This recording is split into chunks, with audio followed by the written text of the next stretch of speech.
I'm going to hear so much shit about that. How didn't you ask about the Barbie movie? Oh my God. I didn't know it was a Barbie movie until we showed up and we got to the costume department and I had on pink sequin Uggs. The wardrobe lady goes, "You can't wear those. Those are Barbies." And then it was like, we were all looking at each other like, Barbie? This is fucking Barbie?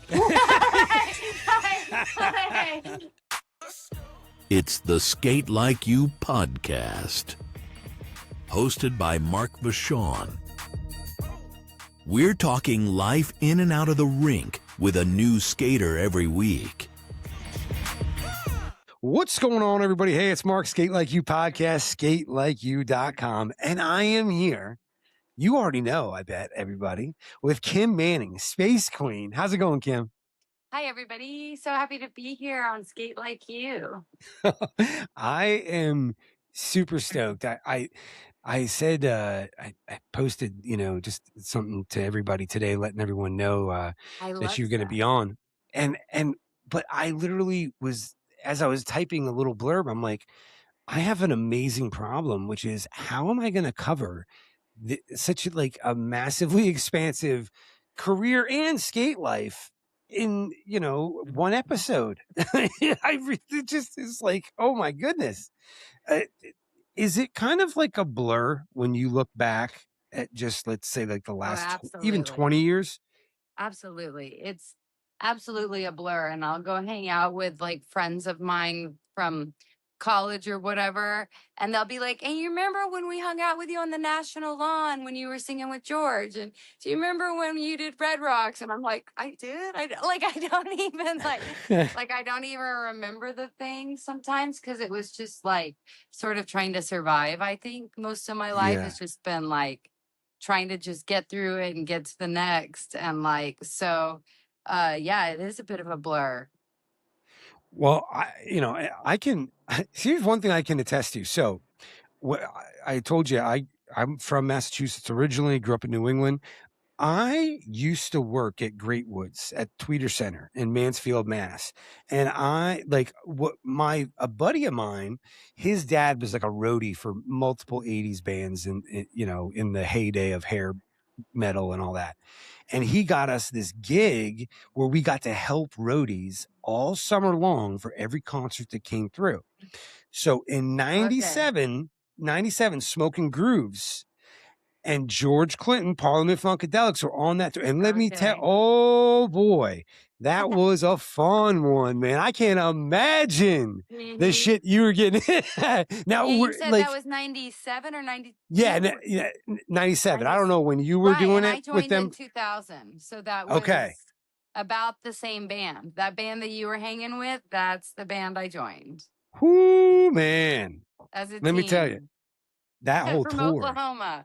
Oh. From rural Oklahoma. And all of a sudden I found myself up in that. P-Funk. That must have been amazing, though. And I'm already jumping way ahead, but my God. Right. Well, I mean, we're not that completely ahead. Yeah. But just the music industry in that realm, when you, and now I'm like these are like high school summers for me. And the stuff I was seeing, oh my God, it was an amazing time. It was the best high school job ever. Ever. And I bet P-Funk was one of the best, funnest groups you worked with. Because, oh my God. I mean, of everything I've done, like, I'm all like, of all the stars I've worked for, I'm like, George really is one of the brightest stars of them all. Like, he's just another world. He stands out to me as somebody that, like, because I'm not going to name names, but I was a gopher for roadies, right? So nobody was really giving me any respect, Mm-hmm. That dude was like one of the sweetest guys I ever met. Like, I remember because I dropped something, I don't remember what it was, but I dropped something and someone was yelling at me, and he just was like, yo, chill on the dude, you know what I mean? Like, him and the Far Side, those dudes were the nicest guys ever. Too. It's funny because there's like a definite connection. And ironically, I ran into one of the members of the Far Side at the grocery store, and he was out in the parking lot selling like QR codes to a new album that he put out, trying to just hustle up money. And I was like, I know you. I didn't tell him who I was. Sometimes I do and sometimes I don't. But, it was like I just bought his little music and like, but it was interesting. They're real too. Those guys are, I agree. And it's true. Like, I mean, when I joined P-Funk, they used to say, you're lucky you're with us. You're safe because you're with us. And I was like, I didn't really feel very safe per se, like in that environment. But then in retrospect, with like everything that came out with R. Kelly and Epstein and Weinstein and all of that, I kind of understood actually they were right, because of the mere fact that I was associated with that band. People kind of knew what kind of person I was already. Like, 'cause if you can hang in P-Funk, then you're like the kind of person that's like gonna be real to everybody. Like, it's just a different type of person. So like the mere fact that I was associated with that band did kind of like keep me safe in the industry. It's a weird way. It's a weird way. They weren't messing with you. Like, Yeah. and you know who, like, exactly, pretty much, like. Look, I gotta tell you one thing about that whole experience for me, and we'll move on. But I worked every concert that went through there. Okay, like 3 summers in a row. The craziest fans, the craziest crowd. Okay, I'm talking insane crowd. They were like all middle-aged women at a Rod Stewart concert. I've never seen. Oh my God. It was insane. They go nuts for that dude in the 90s. I mean, wow. I could see that. I worked with him too, I actually. Really? Yeah, I did. I was a piano player in the first time that he did the Great American Songbook, which was like jazz standards. I was the piano player in all of the promo material, which I'm pretty sure only showed in Europe. Like, I don't think it showed in the US because it was the first time he put the thing out. But it was interesting working with him because like they hired me to be the piano player, which I do play piano. But then they like sent the sheet music and they wanted us to learn like 25 songs overnight, So I like so I was like, so I stayed up like overnight trying to learn all these songs because I'm a singer like that. Like I can just learn it on spot, but the piano I might want a little more time. Anyway, so then I show up to the gig and like I have this beautiful grand piano, which is great, but everybody else is like unplugged. So basically I was the only person that anybody could hear. And so it was like my own personal concert to like his recordings. And I was nervous. And so I kept like pulling my sheet musics up. And anyway, he came and sat and was like, what you got there? And what's on your notes? And da da da da. And like, he was very nice. He was a really cool guy too, actually. And was it like rock piano kind of vibe? Is that where you're... No, the Great American Songbook is like orchestra. Oh, that's right. That's right. Okay. Yeah. Because there was like violins. There was some saxophones. You could hear the saxes, right? But really, it was like I was the only instrument that you could hear. Wow. That's a lot of pressure. The things I get myself into, I tell you. Yeah. And you learned it overnight. Learned it overnight. I stayed up until like, 3 hours before my call time trying to learn all these songs. Jeez. Wow. Hollywood. Like, so literally, I left the audition and almost called my agent and been like, I'm not booking this gig because they like, but then I booked it. So life's weird. You must have like had that experience too, at least a few times, or like, because especially with artists at that level, you run into like these musical prodigies and geniuses who like, maybe I don't know, maybe it doesn't phase you, but the first thing that came to my mind is like, you're dealing with that and they're like, yeah, just go learn this all tonight. You know what I mean? Like, it's no big deal to them. You got it. No, but you know what I mean? And you're like, wait, what? That, like, it just, I don't know. It just seems such a high pressure situation. It's crazy. On that note, it's interesting because like I see a lot of people, and they claim that, like, what is a pro skater, And Mm. it's like, what is a pro musician, right? A pro musician is someone who on their secondary or third instrument can learn all the songs overnight and still make Rod Stewart happy. You know what I There you mean? go. Because they know enough about music that they can blend and make it happen. And it's the same thing with a pro skater. Like, like, what is your terminology as a skater? Do you know if I say spread eagle to, C step, left outer forward, forward pivot to toe stop spin on the outer back? Do you know what I'm talking about?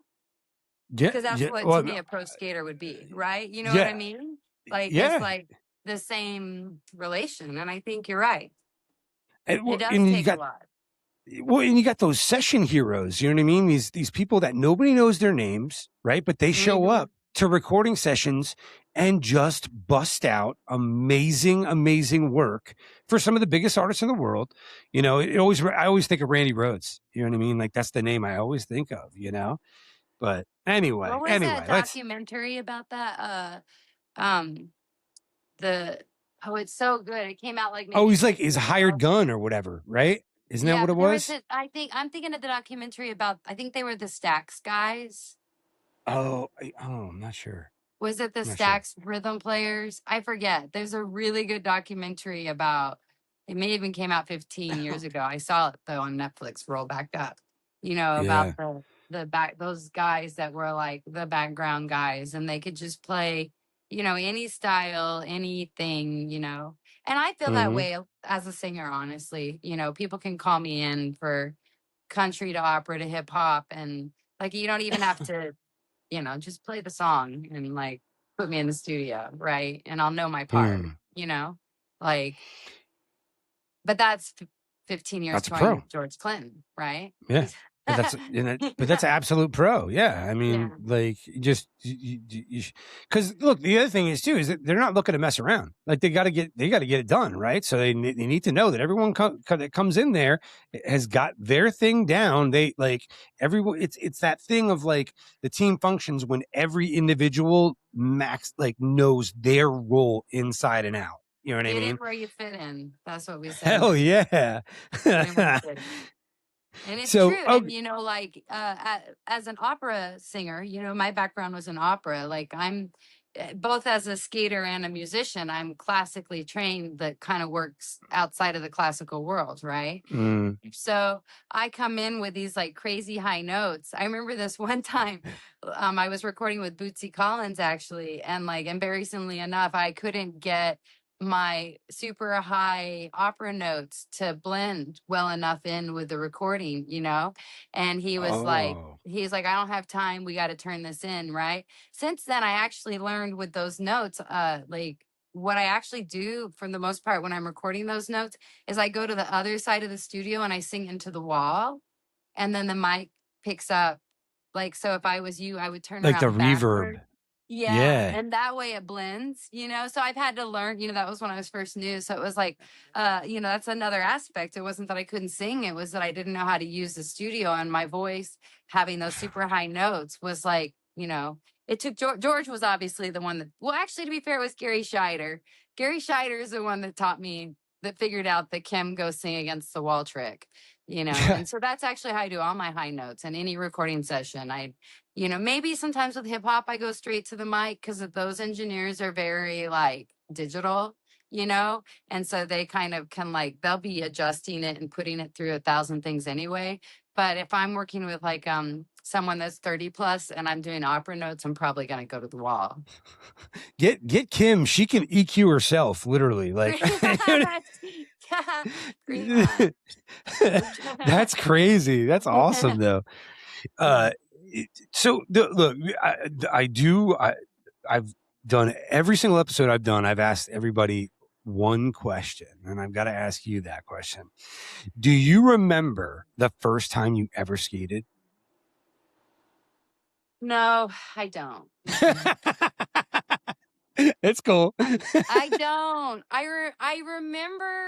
remember I have a picture of, and I remember Mhm. when I was 5 and I was given my first figure skate dress, And it was kind of this type of a material, which is funny. It was like not shiny material. It was like, it was pink.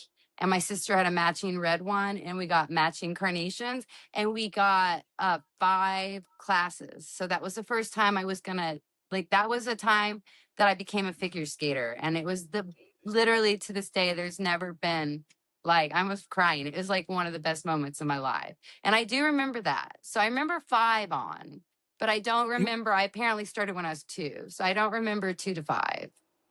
Because you're competing at 5, right? Well, I started taking classes at 5. I think I started competing at 6. Okay. Mhm. Jeez. Wow. And mom was a skater, right? Yeah, of course, right? Yeah. Yeah. So Mom was a skater. Yeah. so she has you on skates before you even you have memories of it, Walk. basically. Yeah, before I could walk. So the first time they put me on skates, the story goes that they tightened up the wheels and then put me out on the floor. And then they said that that they were like, once I started going, that I never stopped. They were just like, I was off like a rocket. So Huh. I mean, yeah. I wish I could say, and I'm so old, but there's no video or anything. There's no video cameras. But so yeah, that's crazy, isn't it? It's and in fact, it's funny, when we did the Mariah Carey project, Uh-huh. that was with Debbie Allen's dancers, whom I do Debbie Allen's Christmas show every year. I roller skate and Yep. play her Mrs. Claus or Senorita Claus. And so I know all them really well. And one of the dancers, that's one of her assistant choreographer type people, it was me, and there was both jam skaters, and then there was myself, and then there was ice skaters that were in inlines, because it was originally going to be an ice job and then got moved to rollers. So they had already been hired for ice, so now they were doing inline. And my friend, he was like, why are you guys all sloughing your feet? Right? He's like, everywhere, all you guys are walking around sloughing your feet. And it cracked me up, because I had recently gone through physical therapy and learned that because I've been wearing skates before really I could walk, I didn't articulate my foot. My foot was stuck to the plate, and I walked kind of without articulating my foot. Yeah. And I was thinking, Wow. here's these Olympians, all those ice skaters are Olympians. And I was like, I know exactly why we're all sloughing, because all of us have been skating since we were 3. And so we don't know how to walk right. Is there an arch? Do you have a fallen you arches? gotta, when you walk, you're supposed to you're supposed to bend the foot and push off of it. But I just would just slough the foot. I never bent my foot. I didn't ever articulate my foot. They call it the push off. Yeah, So, I was literally saying you're pushing off while walking, basically, is what you're saying. You're supposed to. I sure didn't. So I used to get terrible chin splints my whole life. And luckily, when my physical therapy, I was brought it up, and he was like, let me see you walk. And then he's like, why aren't you using your feet? And so I actually took maybe 3 years where I had to every walk be bend the toe, bend the toe. Wow. Wow. I know. That's crazy. Well, so because you get into skating, and it's all artistic as a kid, right? For you? Yeah, it was. It's funny enough. I would say it was all artistic as a child, and yet I was also a rink rat. So I was in the rink 35 hours a week as a kid, from 5 until 17. Okay. So I napped in the rink, and I ate in the rink, everything in the rink. Right. So I would have my artistic club practice for 3 or 4 hours, and then I would stay in the rink. Right. And when I watched United Skates, I thought it was really intriguing that the style that maybe I'm known for outside of artistic actually was most like St. Louis. And my hometown is close to St. Louis. So I was like, oh, I guess that, it's it almost kind of I almost get goosebumps again. It was like, oh my God, is that why I learned to be doing splits all the time? And because of, so I do think, I am all artistic, right? But then as a kid, but there probably was some kind of influence going on in the rink, Yeah. But then really obviously my style came from skating with George Clinton, because I started doing that like maybe the second or third year I was singing in the band. And Mm. we were in Holland, in Amsterdam, and I skated to the show. Actually, I feel like that was when George had me get my hair done. He put like the colorful dreads in my hair for a video shoot. And then I Mm-hmm. had to skate to the show to get there on time. But I can't remember the detail. But regardless, I skated to the show, and he Oh was sitting shit. outside, and he was like, "Why aren't you doing that on stage?"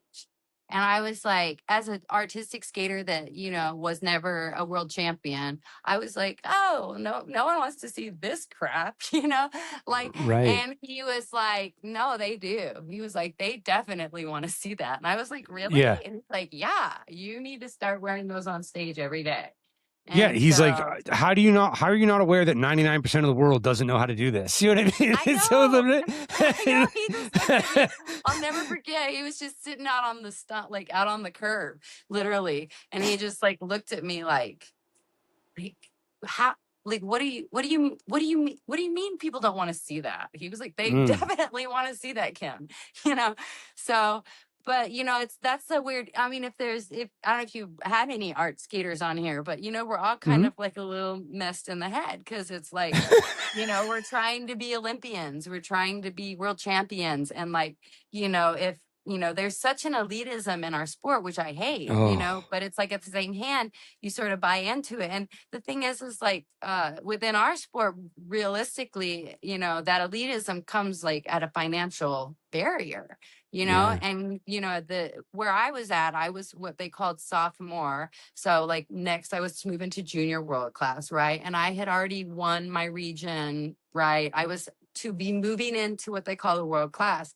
But like when I got to nationals, I was like, oh, there's no way I'm gonna, like, these girls all have like $3,000 dresses and 3 coaches and like brand new skates every year. I never even had a brand new pair of skates. I didn't have a pair of new skates till I was 16. I skated for 13 years on new skates, So Wow. it was like, there's just no way that, like, so at that point, I kind of like gave up and I guess decided I was crap. And then, and then went into dance, and it actually became a national champion quite quickly in dance because of the background that I had as an artistic skater. I was already like, a really good dancer. So, and I want to back up a little bit, because it sounded like you said, okay, like, so, George, I'm talking about him like I know him, but Mr. George Clinton, Mr. Clinton, right. Mr. Clinton, he notices you skating to the venue or whatever, and says, "Why aren't you doing this on stage?" And correct me if I'm wrong. So it sounded like you said, I essentially had to kind of hone or add to my existing bag just to make it fit with what they were doing on stage. Yeah, you're right. I kind of like, I went there and left. I didn't finish, but you're right. That is correct. It was just a natural thing. So to be fair, they already like, I was already like would sing and dance, and I had this dance style that they called the melt, which would be kind of like my ballet training and like my psychedelic soul. So, maggot brain, and I'm like, right, So like I already kind of had like a dance spot in the show with my own sort of white girl style. You know what I mean? Like it was like the melt. Here comes Kimmy. She's gonna do the white girl melt. You know what I mean? Yeah. Like Yeah. so it wasn't necessarily completely out of the place that an artistic skater is skating with P-Funk, right? Like my style didn't have to amalgamate too much. And honestly, at that point I hadn't skated for like maybe like 5 years. So I was kind of a little bit removed from my art skating and had really immersed a lot as a dancer. So okay. So I think naturally, and then there's the physicality of George is a very big band. There's like 30 people on stage. Yeah, it's an ensemble. Right. And there's like 6 guitar players and like 2 bass players, and they all got cables, and they're all walking around the stage, and their Oh, cables are wow. all like crossing and like, and then so that definitely, like, I can't be doing no camel spins or axle jumps or outer forward sit spins. Like, no, like, basically all of my art moves would not fit on that stage. So, like, the 2 foot spin became like my best friend, like I 2 foot Hmm. spin in every little space that big, right? Yeah. I'd pop a 2 foot spin. So it's like I'd hop toe stops, which is actually when I became really a very toe stop strong skater as well. Because, as artistic skaters, we spend, well, depending on when you came into the sport. When I was a child, you spend about 2/3 of your time without toe stops. So Hmm. figures and dance, no toe stops, and then you put your toe stops in for freestyle, right? Hmm. So most of my medals were won without toe stops. But in P-Funk with the cables and them got really used to me. So I had to completely watch for them because they'd be like in the moment jumping, not even thinking about me skating at a speed, right? So I had to really become very like toe stop heavy in my performance style in order to like Hmm. navigate around. You know what I'm Yeah. saying? And so yeah, I think it also really my lilt. So all skaters have what we call a lilt. So like you'll see jam skaters kind of like, up, down, up, down, up, down, right. They're like up, down, right. And then a figure skater is gonna be like down, up, and down, Hmm. spin, down, land, right? So this is this lilt. Anytime your knees bend and do this is a lot. We do this in skating to take forward momentum and to be able to change it into like a turning momentum. You do like Hmm. a lilt. And, as an artistic skater, my lilt was very much based on, the technique and the moves I was doing. But with P-Funk, my lilt had to be with the music and the sort of dance style that everybody else was doing. So I created this I have this weird, like, I definitely can tell I'm a Funkadelic, like when P-Funk music comes on at the rink and I'm all like, why aren't you guys, no, you guys watch, like it definitely gave me like a little bit like of my own style that like I know Yeah. is from, I mean, cause how many shows did I do with them? Like, I mean, we It did was like like 10 years, right? two. Weren't you with them for like Yeah, how? 15. So we did about 200 shows a year. So I did like 3,000 shows, and each show was like 4 hours long. So how many Oh. hours is that skating to that music? Like it's going to affect your joints. So, am I way off here? Because what my understanding of you skate, you're skating first, but and mainly artistic, with the exception of being a rink rat, and vibing at sessions. But you get into music and depart skating entirely for the most part.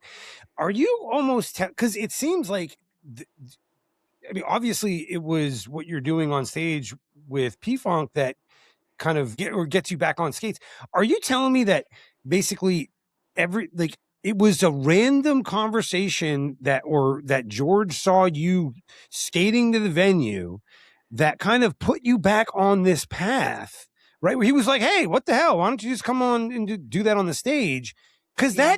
that's what like turns into the stunt stuff. I mean, was it that Isn't it random kind weird of? that, yeah, there's like a little bit of a missing piece, but truly it is like I'm very grateful to George because he set me up for my second career, Yeah. like by getting me into skates and making me not be an artistic skater already. But there was like one piece of the puzzle. So when I went to college and I studied music theater, nobody knew I could roller skate. Like, cause our sport was supposed to be in the Olympics and I was supposed to be an Olympian. And so I quit skating when my heart was broken at nationals. And also whenever our sport didn't get into the Olympics at that time, they Yeah. were trying. Um, And I left my skates at home, went to college, studied music theater. Nobody knew I could skate. Like literally all my friends in college are like, Kim, like, how did we not know you had the skill, you know? But like, you know, anyway, so then I started skating with George. And basically I was having dreams that like I was skating and I was always doing a spiral, you know, in arabesque, and I was skating across the floor and I was smiling so big. Like I was always so happy. And I was like, I think I need my skates again. And since we were in tour a lot with George and we were always on the bus and we'd go to Europe and I'd never get to see anything because it's like tour bus show, tour bus Right. show. So I was like, if I had my skates, I could like go and skate to a museum or, you know, go and skate to a park or, you know, just at least see stuff. Right. So I was like between the dreams and the practicality, I called my mom and she sent me my skates. Now, mind you, these were the first new pair of skates I ever had, but I was 16 when I got them. So they were now too small for me, like a good size or two too small. But like who Ah. has money for, you know, another $2,000 brand new pair of skates, you know, you're just Yeah. gonna make it work, right? So when I got my skates, maybe a week later, I ironically got a job with Oprah Winfrey. And it was for this Oprah Winfrey's Book of the Month Club. And they were Yeah. Yeah. doing Anna Karenina, and I played Anna. And there was 4 of Oh. us skating. And the other 4 were all artistic skaters and they all knew each other and they were like, who are you? And I was so excited to meet other skaters. You know, from rural Oklahoma, there just wasn't a lot of skaters. So I was just excited to meet other skaters. So, but I was off on tour all the time. P-Funk did like 300 shows a year at that time. So I just was like always on the road. But Yeah. yeah, so that was when I brought the skates out on the road as per plan to go see Europe. And then, like I said, I skated up. George was sitting outside, you know, on the loading dock. Like he was sitting on the cement, you know, on the loading dock's gone. He was just sitting there and he was like, and so then from then on, there was always a joke.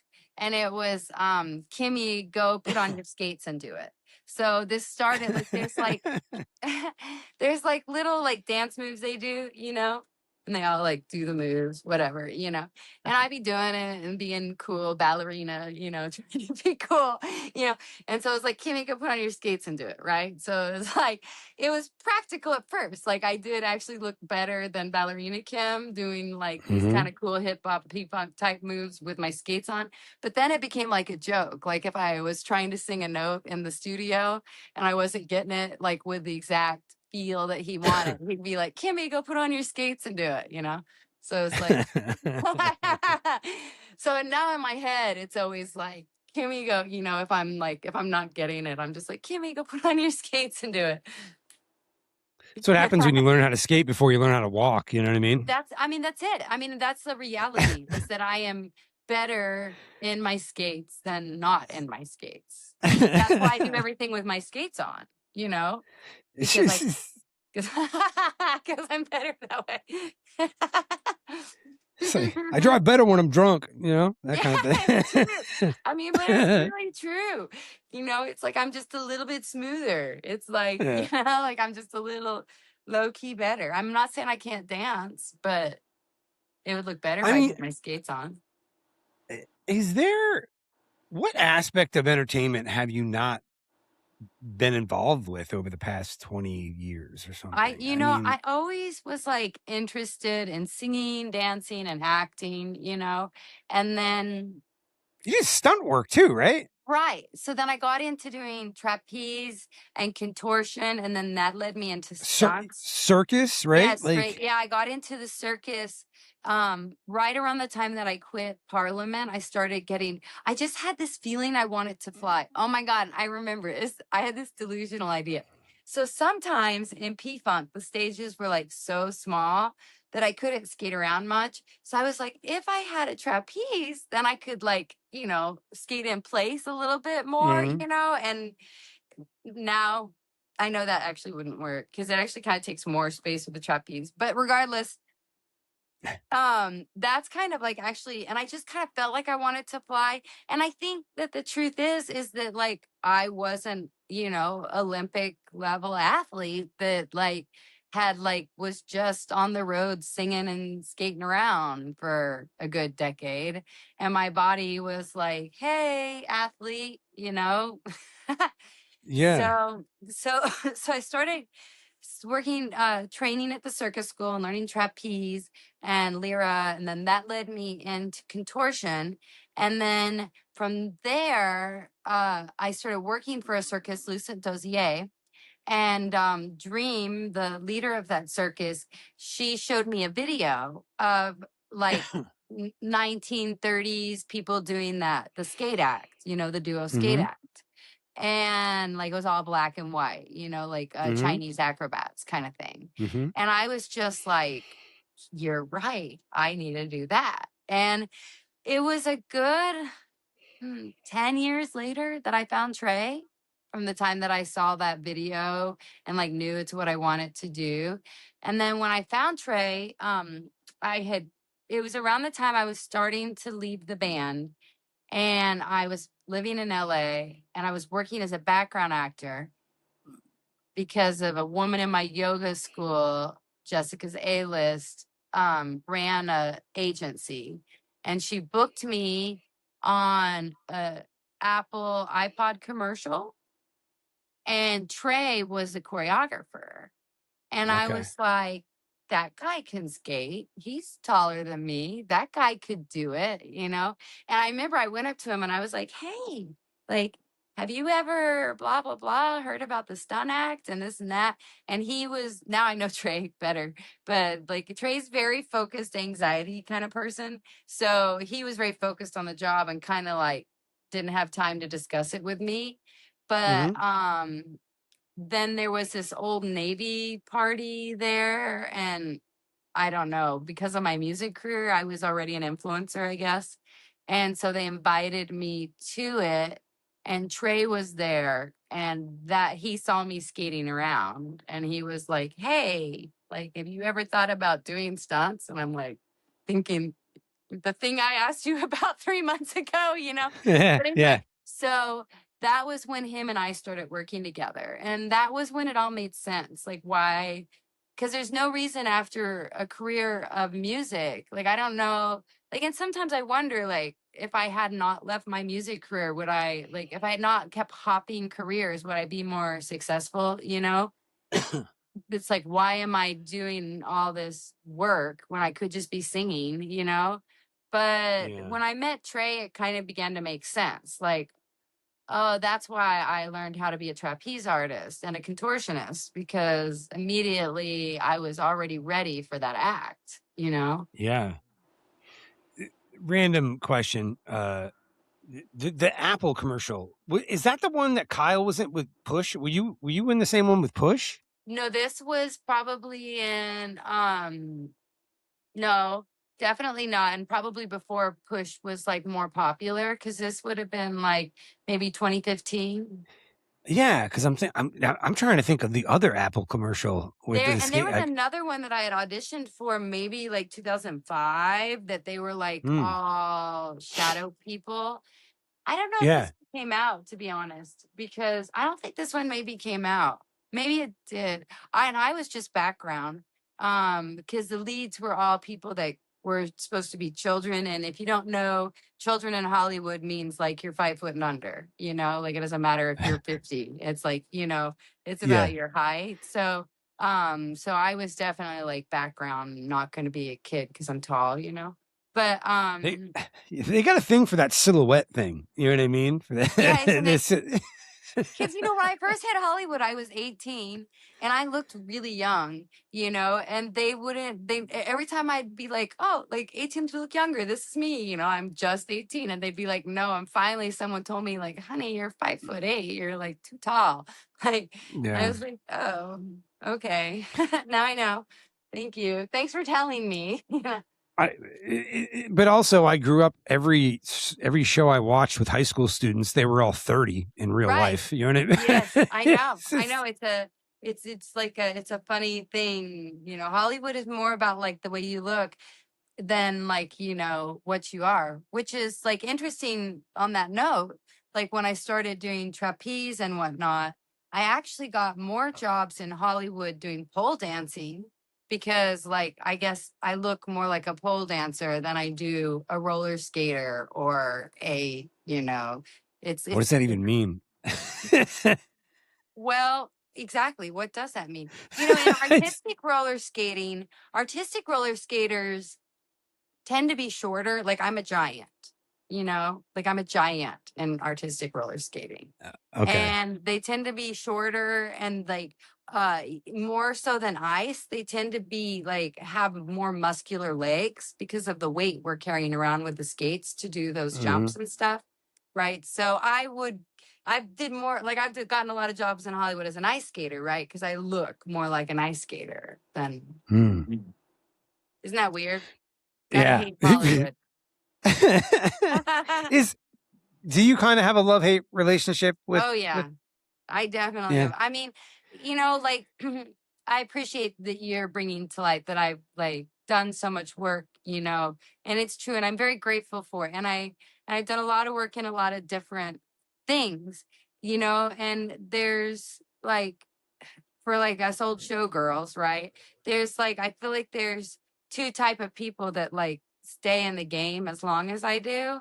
And it's like one of them is like me who's not going back to rural Oklahoma to live in my tiny rural house, right? So for me, like like it's like survival. Like I have to do Mm, this. Oh, like well, I don't have time to just sit around and wait for someone to give me a skate job. Like I better go start yeah. stilt walking, you know? Like, you know, it's like I have to do to survive because there's nobody at home that's paying my rent if I can't pay my rent, right? There's no Yeah. and like my fallback plan is like I don't really want to move back to Ponca City, Oklahoma and like I don't know, like what I would do there. Yeah. Yeah. You know, I love Ponca City. Don't get me wrong.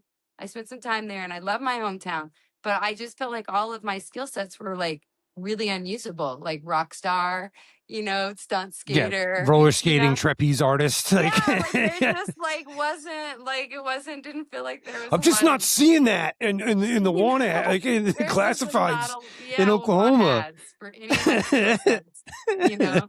So, yeah. But and that's the thing too. Like it's this your life becomes probably a constant kind of networking, and because you're probably you in that type of life, you're doing this job, but you're already thinking about the next one, right? It's like because this Absolutely. isn't gonna last forever, right? Like No. everything's gonna I end. mean, P-Funk kind of could last forever. Right.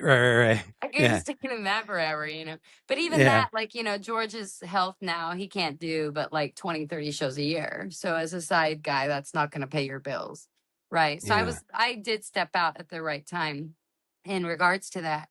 But yeah, you're absolutely right. Like literally, you know, right before this I was uh doing a rehearsal teaching someone a line dance job that I got, right? And Hmm. then tomorrow I'm rehearsing with Ryan for a stunt job we have in Boston. And also today I submitted for a ballerina job. I had to make a reel for that. Um, I submitted for like, I think maybe 10 other little jobs, you know, like, Did I see you so like comment on something or something like that? Like, how do we like a job or something like that? Like, how do we apply for this? Or is that you that I saw? Or am I losing my mind? I mean, probably. It was like it Probably. was like it looked like an open call on social media, and Yeah. I think yeah. Probably, you know, Wow. because I'm just like always scouring and just always hungry. And, you know, and I've had a lot of like managers when I was younger be like, that's why they wanted to work with me. And really part of why George, you know, like how did I get in P-Funk? You know, Lord knows there's 1,000 other singers that wanted to get in that band, you know? Hmm. So like there's a lot of ways that I fit in it, but part of it was George appreciated my hustle and traded too. Because it wasn't like, as a stunt partner, I wasn't just waiting for him to get me jobs. I was like, I got this job, I got that job, you know, like, Yeah. so, I mean, but like I said, I'm okay.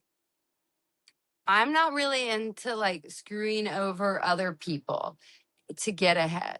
Like, if I'm on a Okay. job and like someone was put in charge of it, and maybe for whatever reason, like, I think I should have had it over them, or they're not doing their job or whatever, I'm not gonna fucking I'm shouldn't cuss. I'm not going to like Fuck it. go up and right. I'm not gonna go up and tell them, you know, like try to tell the person in charge that they should have me do it because of this and that. I Right. don't believe in like screwing over other people in order to get ahead, right? But what I do believe in is every opportunity that looks like you might possibly be able to do that, applying, you Mm. know, like, and spending every moment of your, you know, free time, instead of scrolling, you know, be looking for things to apply for, right? You Yeah. know, Yeah. like, that's what I do believe, sort of like a positive hustling instead of like a negative hustling. And and maybe this is just the, I don't know, the stereotype or whatever. But because, you know, someone like me, the average person, the average, you know, thinks about Hollywood, they think that the mentality that you have is very much the minority mentality of people. It's a dog eat like dog, you know, step on anybody, like, kind of, you know, ruthless kind of thing. Would you say that your approach to that is kind of the exception to what you Absolutely. find? Yeah. Absolutely. And I think that I've had to like accept that, you know what I mean? Mm-hmm. And like become more what is the word, like, I have to be better at like knowing and deciphering like who to trust, and not being so like open with like, you know, almost to the, you Mm. know, it was funny, Ryan Corello was saying the other day, like, he was joking something to the effect of you know, people want us to go to Venice to like teach them stuff so then they can go take our jobs, you know? It's like they want us to teach them for free so then they can take our jobs. And so like like, it's taken me a long time to like finally just be like, oh, like, enough people have screwed me over, that like, and they act nice and they're the most charming people, and a lot of people that a lot of people respect. And, you know, I know that they got there because if they screwed me over, they screwed over other people. And like, so I can't expect people to act and think like me, you know? I Mm-hmm. have to just be aware of it and trying to navigate through it. And, you know, I used to always say, like, when I first started skating, again, after, you know, career wise, and like being here in Hollywood and like seeing a lot of this behavior, like, I was just like, man, the problem is these people weren't in bands. Like, you know, when you're Mm. in a band, like, you need all 6 singers, especially P-Funk, you know, we need all 12 voices. Like, everyone's got a part, and you want everyone to be super good at their part, you know? And like, Yeah. it's not, we're all working together, and you need a bass player, and you need a drummer, and you need, you know, like, everybody, and you're all working together. And like, you know, I felt like I was, you know, at least, you know, with art skating, you know, you don't really have that as much, right? You're like competing Yeah. against other people for the most part, right? So Mm. I don't know. It is difficult, and I think it is Hollywood, but I also think it's a little bit skating too, to be honest. Outside of It Hollywood. sounds like it. It sounds like kind of like that's where you're going with it. Hmm. Yeah, it sounds like, yeah. Hmm. Hmm. Yeah. I mean, you know, Trey and I used to be like, what's it like? Because it's not this way with contortionists, and it's not this way with like stilt walkers. You know, like with a stilt walker, for example, like we're all the time calling each other, like giving each other jobs, but also like, if say someone's coming calling and they're trying to like book people at a lower rate, the still walkers all call each other and text each other and be like, oh, this person's trying to book someone. Like, we told them we wouldn't do it any lower than this. So, you know, do the same. Right. Yeah. So then we all say the same, like, we're not going to go any lower than this. Whereas I feel like the skaters are like, oh, well, I know that this person asked for this, so I'm going to go under it so that I know I get Undercut. to, you know, right. You know, and it's weird because like I feel like now, even though I'm more skilled as a skater, I can make more money doing still walking and tarot reading because of those.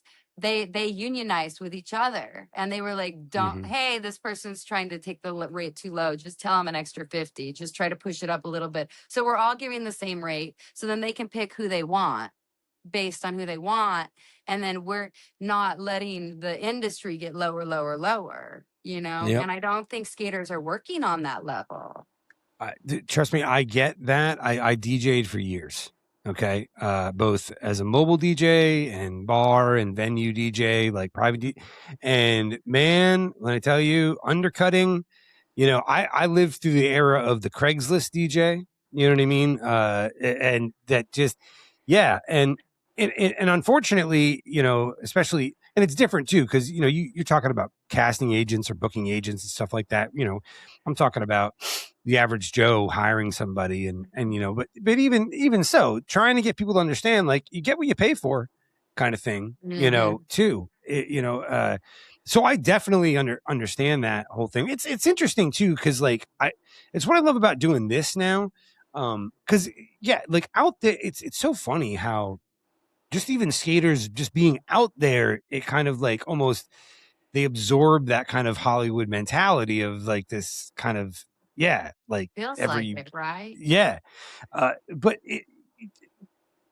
and there is this limited amount of pie, right? Like where I love this aspect of what I do because like, I don't like, it's the whole world out there, right? With the internet. You know what I'm saying? Like, it's not just this one city with this limited number of jobs. You know what I mean? Like, it's a whole pressure taken off of me. It's literally the exact opposite. It's like, it's actually like, oh wait, like people come to me and they're like, oh, you hear so-and-so's starting a skating podcast. And you know, those kind of people, like they're just fishing to start shit. You know what I mean? And so I'm like, don't fucking do that. Like, I know what you're doing. I ain't fucking stupid. You know what I mean? like, and I'm like, but my response is awesome, great, fantastic. Like, you know, you mean this thing's going so well that we could use another one. Like, we're not going to drown each other out. I don't like on the internet kind of thing. With the social media, that is the case. And I think, yeah, even honestly, a lot of the jobs that I have as a skater, not in the film and TV, but in the live event scene, they really come from people that know me as a musician. And they know I have skaters now, and they're like, love me as a musician. So they're like, oh, call up Kim because we can hire her skaters, you know? So it's not a job that previously existed. It's a job that like, it's literally just because they know me for 20 years as a musician. You know what I mean? Yeah. Yeah. It's not like anyone's fighting for that job. I'm going to ask you kind of a tough question. This might, you might not even want to get into it. I don't know. And it's not because I don't have any, I don't know of anything or whatever. I don't, but kind of just what I see. Like, do you think that there's an aspect of skating where we're kind of moving backwards as far like in the community aspect of this, where we're almost separating, you know, more than we were before? Like, I see like almost kind of like these divides happening at times. Like, is that making sense to you at all? Like, yeah, I can perceive what you're saying. And, you know, I think like it, like, I remember like when I was at Burbank coaching, and there was like some roller derby girls there. And they were like, like I thought they came for class because of like the time that they showed up or whatever. And I was like, oh, are you guys here for class?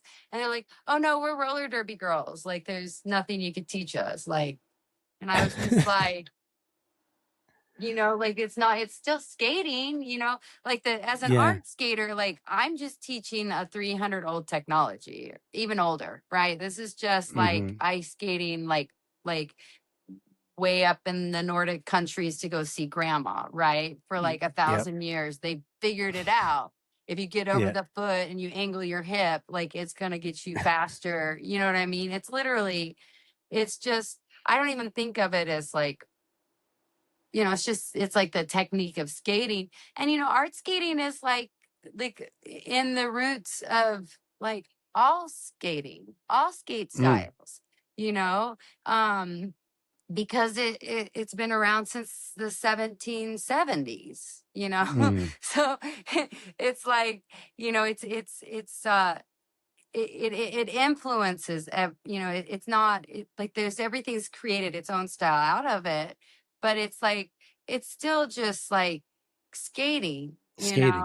it's still all skating. Now I think the bowl stuff is a little different personally. Like when I do bowl stuff, you can't really edge a lot. You gotta like go like a lot on the flat more. Like it's slightly different. The technique I think is different there. But Mm-hmm. everything else, like, and I'll show people at, RollerCon when I'm teaching derby people, I'll be like, okay, see, this is where you strike. You got to push off your heel and then push off the big toe. And they kind of look at me like crazy because I've got my perfect pointed artistic skate, And then I'll be like, okay, let me show you the same thing with a bent knee. It's still the same. I'm still going to go to my toe and push off and then I can bend my knee. And then they're like, oh, they can see it, right? But it's still the same thing. Just like I was saying, there's a lilt, like the lilts in all skating, right? It's Yeah. just like, it's still skating. So I don't know. Yeah. It is interesting that it does seem like there's this divide, and that Yeah. is weird. I wonder what that's about. Well, and look, I'm all about like first off, the park skating that I see. Oh my God, Like Jamelin, she's so. oh No, oh but Jamelin had a bit of art skating training as a kid. There was an art coach in her rink. As yeah. for Dylan.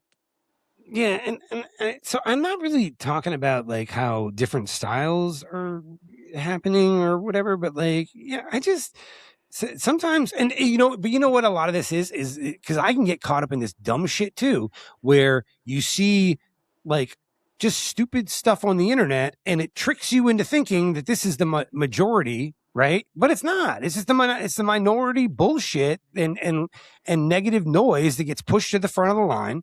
You know what I mean? Like where most people like just, yeah, we're not we're not that angry, right? Or we're not that.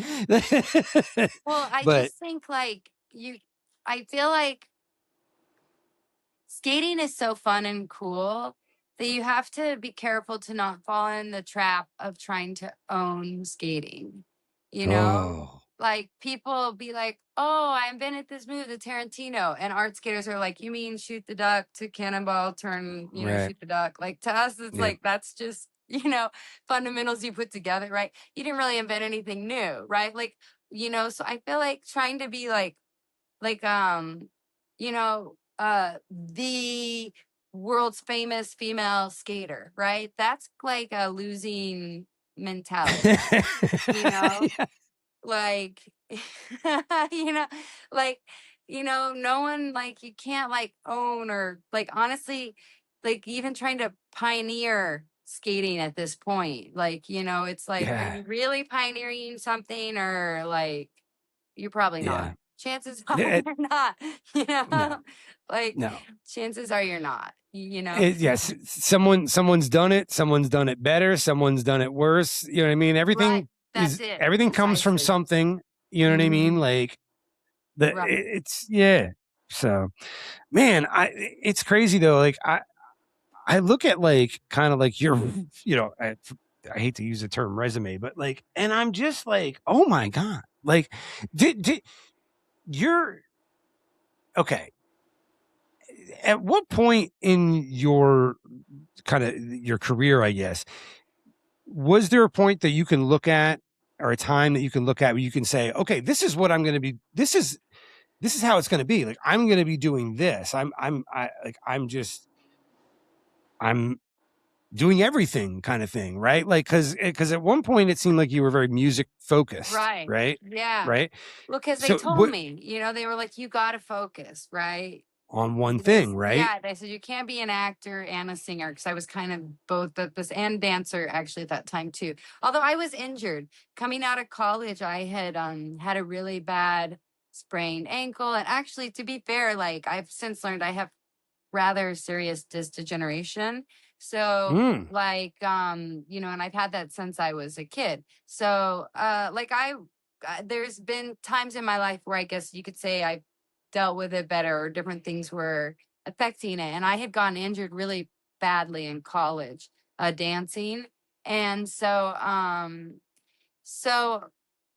wasn't really super focused on dance when I first came out in the scene, although I was still a dancer. But, people said, like, you gotta like pick, you can't do both. And so I was like, okay, I'll focus on music. And like, I think that there was like a good long time where I did all the things you're supposed to do, like all those things you ought to do: networking, making the flyers, opening, all the things. And, it like, it really, I mean, I did have a lot of like great success in the music business, right? Don't get me wrong. But at some point I had a solo band called Wanderlust with my boyfriend at the time.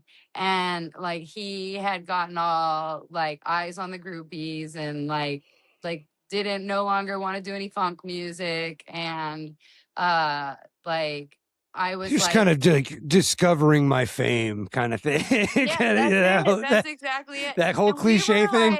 we were kind of blowing up. We headline Burning Man every year. Like, we were definitely like, we were on the rise. And I was just like, oh, like It's a recognizable name. yeah, thanks. Well, we worked hard. Like I hustled, Yeah. right?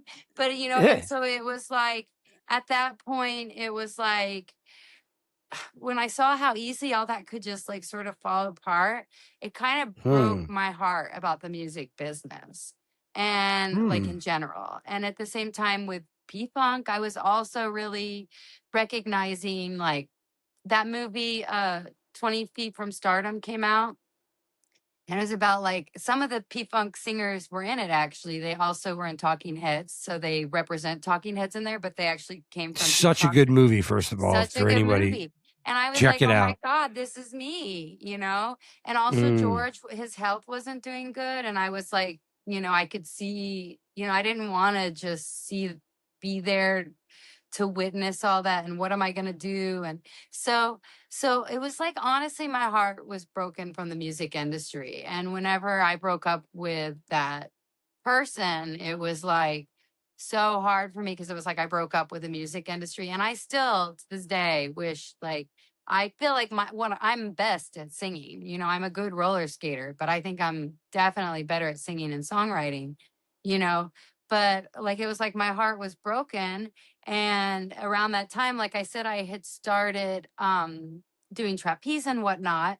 And then I actually started working with G Coop Mandel, Rob Mandel, G Coop. So he is who I have music coming out with soon.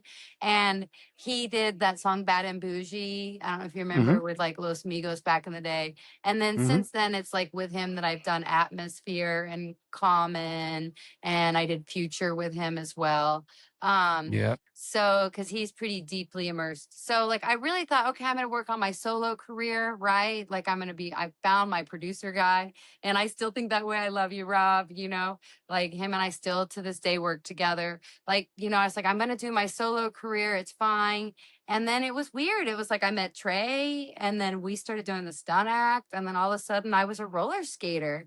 And, like, I didn't want it, for that wasn't what but I mean, it was what was working, and then I started acting again, and then I don't know, years went by, and then the pandemic happened, right? Mm. And at that point I saw like all these skate tutorials, like honestly, if you've only been skating for like 6 years, you probably shouldn't be making tutorials, right? Like, you know, you're not really an expert at anything until like 7 years is like the yogic belief system. Like you don't move into teacher phase until 7 years, you know. That comes from my yogic background. I'm snobbish, I know, maybe for saying this, but like people are putting out tutorials that were incorrect.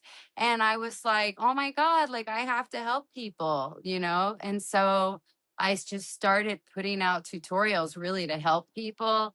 And Mm-hmm. I was in Oklahoma at the time, and I felt very much remembering like how like my skate career ended because of lack of access to world class level coaching and, you know, Right. equipment and whatnot. And like it just like became really important to me. Like at this point, just very like, because I'd already done the Olympic commercial, I had already been doing Debbie Allen's, you know, like I'd already really like had these big things as a skater, and recognized that like at this point, like I was paying all the bills based on a skill I'd learned as a kid, you know.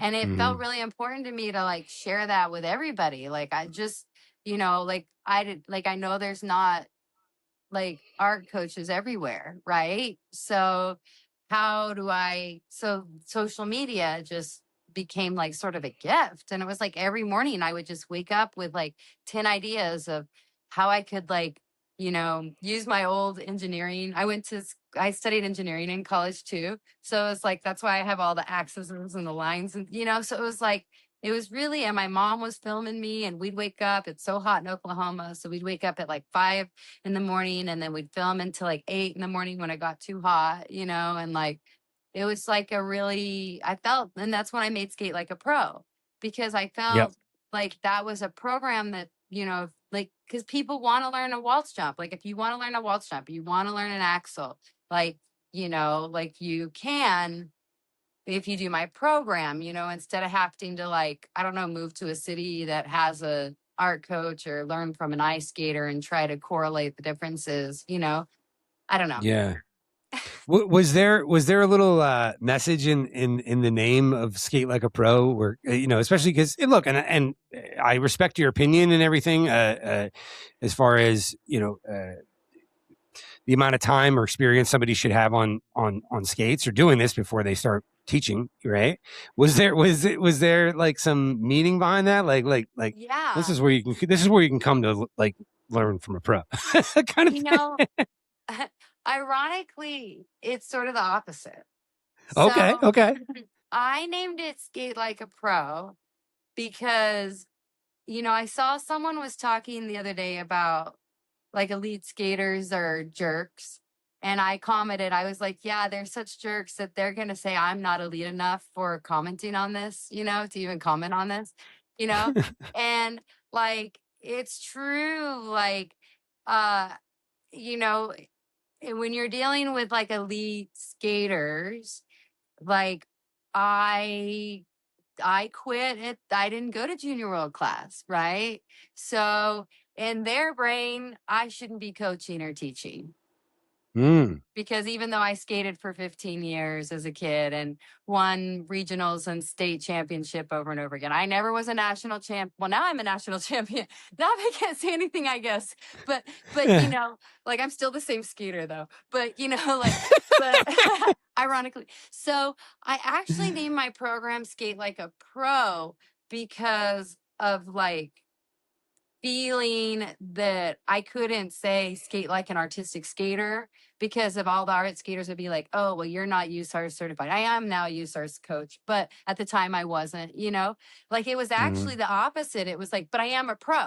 Like I Right. might not, and really my program, the I do kind of want to build on it and do like a more artistic program, but it's really not skate like an artistic skater. It's really like I teach toe stop spins. I teach, you know, snake walk. I teach downtown, I think, you know. Like I teach C steps. Like I teach a lot of things that aren't art skating, but you would use it if you were a pro skater. Hmm. Hmm. And it's funny because Do you- it did, like, I think it did tick some people off. And I was actually just trying to be like, oh, I'm not a world class skater. Don't worry, guys. Like, you know, it's just like a pro, you know? do, do you think, and maybe I'm going too deep on this, but I love doing this kind of shit. I love thinking too much. And, but like when we talk about like the elitism and stuff like that in skating and roller skating and all that kind of stuff, do you think that there's also kind of like a redheaded stepchild syndrome for roller skaters because like compared to ice and never getting into the Olympics and you know what I mean? Like let me tell you, like, so I played ice hockey as a kid, right? Okay. I loved ice hockey. I also played international rule roller hockey, like curve stick Okay. on the quads. Mhm. Which look, guys, I love ice hockey, but I'm telling you, if you have not got on a international rule roller hockey floor and had somebody twice your size smashing one of those balls at you with not even half the padding, it's dangerous as shit. But anyway, Right. I mean, And I you're even good remember. skaters. That's some like, Oh, that's some serious edge work and mobility. And whew. mhm. But I remember even as a kid, like I had neighbors down the street, and it was like these three boys and their dad. And they all played hockey, but they would be on the inlines in the middle of the street, and I had inlines because I played ice hockey. But I remember rolling down one day in my quads, right, and their dad like I'm like 11, okay, like 10 or 11, and like I get down there and uh, Mr. Cooper actually is like, oh look, it's Wimpy Wheels, right, and Right. that was like, and not that I never, I definitely know that I had other experiences, like especially as an ice hockey player that roller skated, right, and all the shit that I'd have to hear. But that one sticks out in my mind, and I really think that for people that are lifelong skaters and dedicate themselves, that there is this thing that, yeah, like okay, great. You get to look down from wherever you are, right, as the elite roller skater. But you are also dealing with all that other shit that you're getting from ice, right? Because Mhm. we're the redheaded stepchild of We skating, are. aren't we? That's right. Right. So you're absolutely right. Like they always say, like roller is like the poor man's sport, like growing up. Yeah. And like whenever we didn't make the Olympics and I was a teenager and I was kind of top of my region, top of my state, it was like, okay, well, you had options. You could Tara Lipinski and you could leave roller and go to ice and like Mm-hmm. actually have a career, or you could do what I did, which was give up and start dancing at ice, right? You know, because like it didn't like seem like that there was any kind of career opportunities in roller at that point when we didn't get into the Yeah. Olympics, you know. So we are, and I think that like I said, and then like in some ways, like I say to people, like be glad you're not an artistic skater, because then you got to deal with the elitism of the artistic skaters. Like, oh well, Mm. like were you Team USA? Well, did you get first in you know, senior world class, or did you get first in like, you know, a classic gold? You know, like, oh well, she only got gold, you know, class, you know, like so. But you know, there's some people like, you know, for me, like just being Virgo and like ballet and art training and, you know, music theater, college, like there is a bit of me that's like, there is like, and physics, for me, there's a physics involved. Like there is kind of Mm-hmm. like a wrong way and a right way. And some people can do it the wrong way because of their athleticism is like so incredible that it's okay if they start without their hips square or whatever. Now, you know, like if you're around an art skater and you're like, hey, watch my spin, we'll be like, yeah, that spin doesn't count. Cause like, you know, for us, like the spin can't move, right? Like if your spin, I mean, depending on the level, they'll count it, right? But on the highest level, your spin can't like move. It's got to stay in one place. And like if it's a sit spin, it's got to be on one foot. And if it's a sit spin, you got to have your hip below your knee, and it has to maintain that position for at least 3 or 5 rotations without the spin orbiting, right? You know, and then you have to get up on one foot, again, depending on what level you're competing at, right?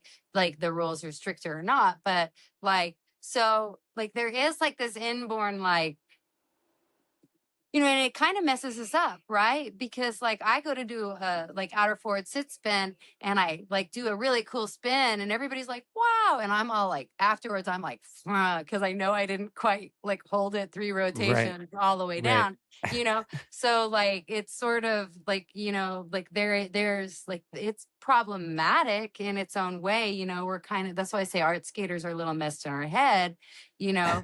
But like I feel like one of the people I really learned a lot from is Jackie Cross, but actually I would put Josiah Bishop in this category too, because both of them are incredibly technical skaters.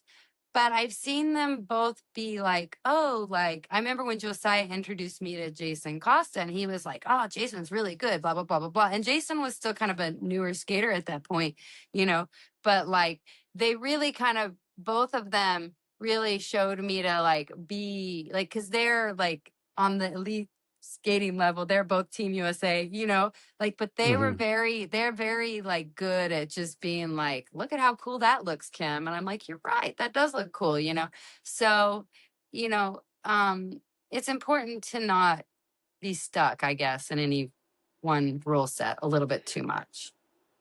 It made me think though of Roller Jam, you know, where, you know, because they'd have these, obviously they'd have the judges, they'd have like a guest judge, right? Like that, like wasn't it like every episode Yeah, there's like every a different episode we had a guest judge. different that has no idea what the hell they're talking about or looking No at, idea right? about rules. Yeah, exactly. No, and then you have So- like Terrell and Johnny had very different, you know, ways of Johnny's seeing things that Terrell can't see, and Terrell seeing things that Johnny can't see, you know, like Johnny's seeing subcurves, like, and like pivot turns instead of proper travels, you know, like, you know, and like, you know, Terrell's seeing things that Johnny's not, you know, like, so it was very Absolutely. I remember a specific thing actually where they actually, and I don't remember what episode it was or who it was, but it was like, I need to see more spins. And yeah, Johnny's that was like, well, me. That was us. okay. And Yeah. but he was like, no, that was a lift. That's not, you know what I mean? Like, Right, but like Johnny's kind of like, but Johnny's also right. Like you have to have spin technique to be able to do that.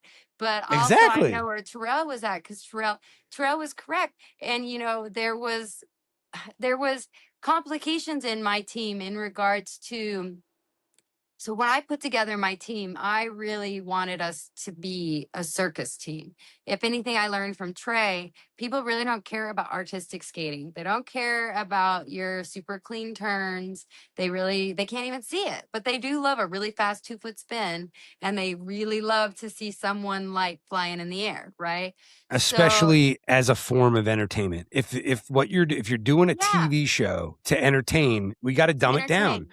People Right. have to understand what they're looking at. You know, Right. and Like it's the Texans, those kids can skate. They're all Team USA. Those are good skaters, right? You know, but like, does it translate very well? Like, it's hard to know how difficult what they're doing is. Meanwhile, I could just do a cartwheel on the splits, and everybody's like, wow, cartwheel into yeah. splits. Well, I You know what a cartwheel is. I know what a split is. I've just never been able to see it. I never. You don't know what a bracket turn is, or well, you might, right. but you know, right. But like, I'm seeing these things. I know what they are on skates, and like, right. my mind's blown, kind of thing. Right. Yeah. You know, so, you know, even in my team, because Ash was an artistic skater, like there was a lot of her wanting to do like artistic things, or like I remember like her being like, oh, I want to see your sit spin before we can do it, which I was like, well, it's my group for starting.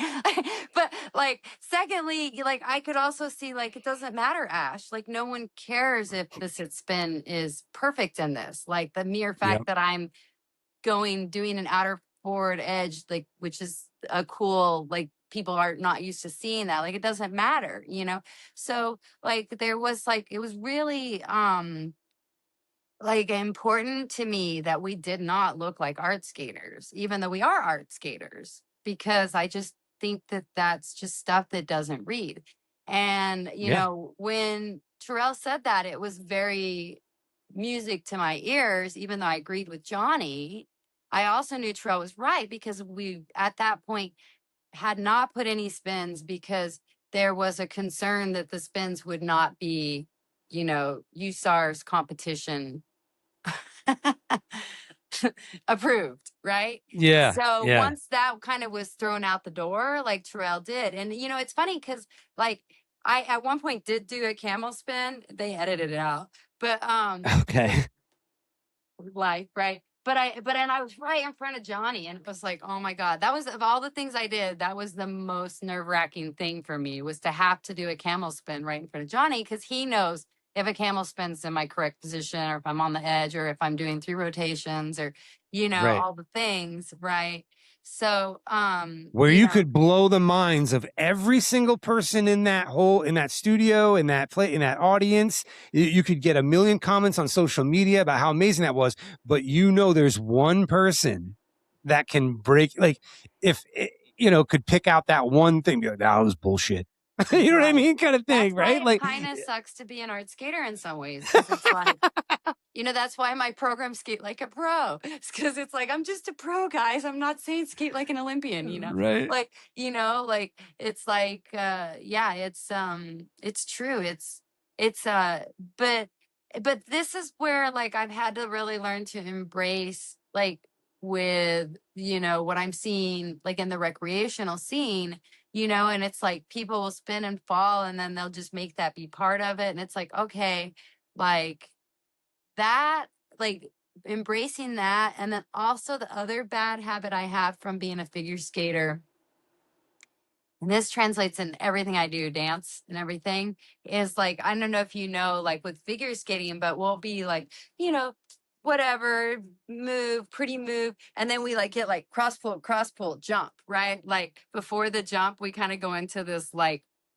preparation mode, you know, we go from blah blah Yeah. blah to like, oh, she's getting ready to do a jump, right? So that's like the having that, like, allowing myself to have the moment to mentally prepare for a big trick. Like, so if I'm skating around and everybody's watching, and then I'm like, okay, I'm going to do a flying camel, right? And so then I get ready and I prepare for the flying camel. Without fail, when I prepare, that's when the cameras like move off. But I'm getting ready to do the big move, you know? So I had Yeah. to really learn to like figure out, as a performer, like, you can't do that. You can't have that moment of mental preparation. You got to perform through it. So these are the things that I talked to, you know, Tony Zane about, and I talked to, you know, even, well, just, but anyway, the difference of competition versus performing, you know what I mean? And like, and entertaining. And it's interesting too, because even as somebody that, you know, kind of took the social media, before I started doing this, I was, you know, just recording skaters and shit like that. And I would, you know, and a lot of the people that follow Skate Like You for skate content, they're just people that just enjoy watching, like they skated a few times as a kid, right? Like, you know what I mean? Skating's the one thing where every single person on planet Earth, it's the only sport where everybody will take ownership of it, like they actually did it. Like, oh, I used to skate, you know what I mean? It's like, but translated, that means, oh, I went to a couple birthday parties, you know what I mean, when I was in. But what I'm getting to though is, recording somebody, I would record someone and they're doing the most technically, now maybe not to a figure level or an artistic level, but I know what I'm seeing here on their edges, and you know what I mean? Like in these articulated movements that are so mind-blowingly impressive, right? Like there's a technical aspect to what's happening. And I'm recording this. I'm like, oh, this fucking video is gonna, oh my God, people are gonna blah, blah. It doesn't make a fucking blip. You know what I mean? Because the average person has no clue what they're looking at. You know what I mean? Like they don't have, Well, it's I don't that think simple it's bounce so much thing. even the viewer. Like I definitely know from being a TikTok A lot of creator. skaters that don't do it either. No, but like from like being in a lot of I'm in a lot of the creator programs, and so I've had the opportunity to talk to people directly at different social medias, Yeah. and I have been told by them that like in early on in the pandemic that they actually if you did something that required a high level of training and skill to do safely, they lowered your views Right. Yeah, because it was like dangerous. Like you were because they were demonstrating afraid some type people of would try dangerous it. thing. So what happened during the pandemic, unfortunately, is and they've Is- since figured it out because like when I was talking to them, I was like, but that girl that's skating down the street with cars zooming by, like not even paying attention and then doing a spiral, like holding her leg in the middle of the street, like that girl's way more dangerous than Yeah. anything I'm doing, and they kind of began to like figure it out, but like it took them like 4 or 5 years. So they were like people that like did have exceptional skill often were being held back by the algorithms. Mm, mm. I mean, they told me that. It's soft ass kids, man. Right. Right. And then I don't know if you remember, like then TikTok for a while had the like "Do not try this at home" stickers. Yes, that's exactly what I was talking about. Yeah, like Right. So and it that was was like when they finally started to like at least not push us down so much. They started to like change their opinion around it, yeah. but they definitely, I think, and I mean, and that's maybe there is also the other thing you're talking about, which was like what like the Texans on Roller Jam, like they're out there doing like brackets and counters and rockers and all these crazy hard footwork turns, and we're just seeing like the upper body doing sort of nothing. You know what I mean? Right. Right. Right. So like there is, and that's something, if you want to be a performer as a skater, like you do have to like you just do have to own that we say that as aerialists too, like all people want to see is us do the splits and the silks, like you're up there doing all this hard shit and nobody cares, and then you do the splits and everybody's like yay. So you got to give them what they want. Play the hits, damn it. You got to You know play the what I mean? hits. You got to play the hits. Exactly. So I kind of want to ask it. And this might be kind of a tough question, and I'm sorry if I didn't pick up on it, but I've been trying to I haven't quite been able to put my finger on. Are you happy the way things went, or is there a part of you that is like, I just wish I would have stuck with the music? I'm trying to, and I hope that doesn't offend you or anything. No, I mean, how nice of you to ask about my mental health, and like, thank you for asking. But no, it's valid, and like, it's interesting because when I first started skating in P-Funk, I remember people like I met Joss Stone, and she's like, "Oh, you're the roller skater," and she was on the phone. "Oh, I'm here with the roller skater girl," and I was like, "But didn't you hear me sing?" Yeah, okay, that like kind of stung. Right. Yeah, I feel like with her, it was the first time that I actually didn't feel like it stung, but the decade up to that, it was sort of like always like, no, I'm the singer. Didn't you hear me sing? I was singing, like, but, Right. and then like I quit singing to sing and then ended up skating. Right. And I remember like when I first started working with Trey, I would just be like, I mean, what we do is so physically demanding. And I would just be like, oh my God, I could literally just be singing. Like, like, like, why am I doing this? I'm like literally vomiting, because the tricks are so hard. And, and so then like, and that was like, God, Trey and I started working together like 2016, right? So that was a long time ago. And then the pandemic happened. And then, like I said, I fell into like being an influencer. Like that wasn't the plan, either. And then, you know, there is a lot of me, like, I do think my true north is as a songwriter and a singer. And like, I don't want to spend too much time as an athlete to the point where my voice begins to degrade, like that I decide to Right. sing at the point in which my voice is no longer at its peak, you know? But I remember I was at like a random club and they were playing like circus videos in the background, and I was like, yeah, had I never done that, I would have been incomplete. That, you know, that part of me that was trying to be an Olympian, you know, she would have never Mm. been fulfilled. And then literally the week before nationals, so like a month ago,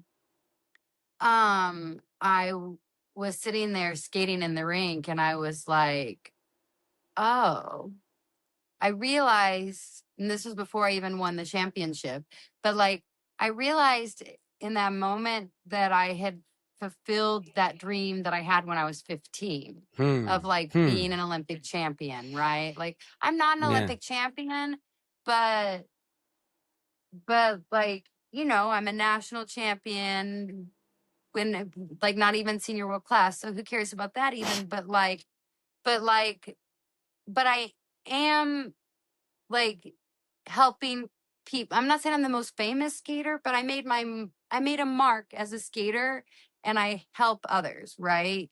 With the Absolutely. knowledge. And so I realized like, okay, well, this was a goal of mine.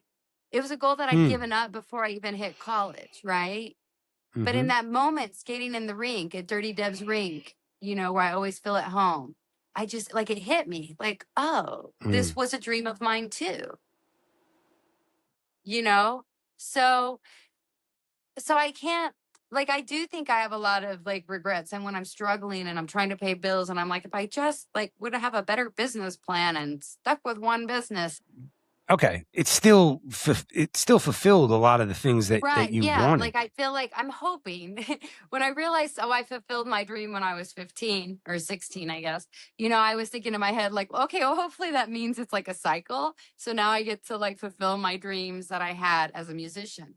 And, you know, like in some ways, like, like I guess in some ways I have fulfilled my dreams as a musician, but I don't think so. Like I feel like if I had more of like a business based on my own music, you know, versus singing for other people or like, you Mm-hmm. know, that would be make me feel more fulfilled as a musician. So I hope that I can do that, but I also don't even know how to monetize music anymore. I don't know if anyone does. You know? Yeah. Like, I don't even know how I did it. Like how I made a living off music for all those years. I don't even know how I did that. You know, like Because you could sing into the wall. You know what I right. mean? Yeah, I adapted, you know. So right, you know, but I do feel I would, and also as an actress and like along with writing, doing like screenwriting, you know, like I have some TV show ideas. So Mm-hmm. I feel like, I mean, I guess I'm still young, right? Enough.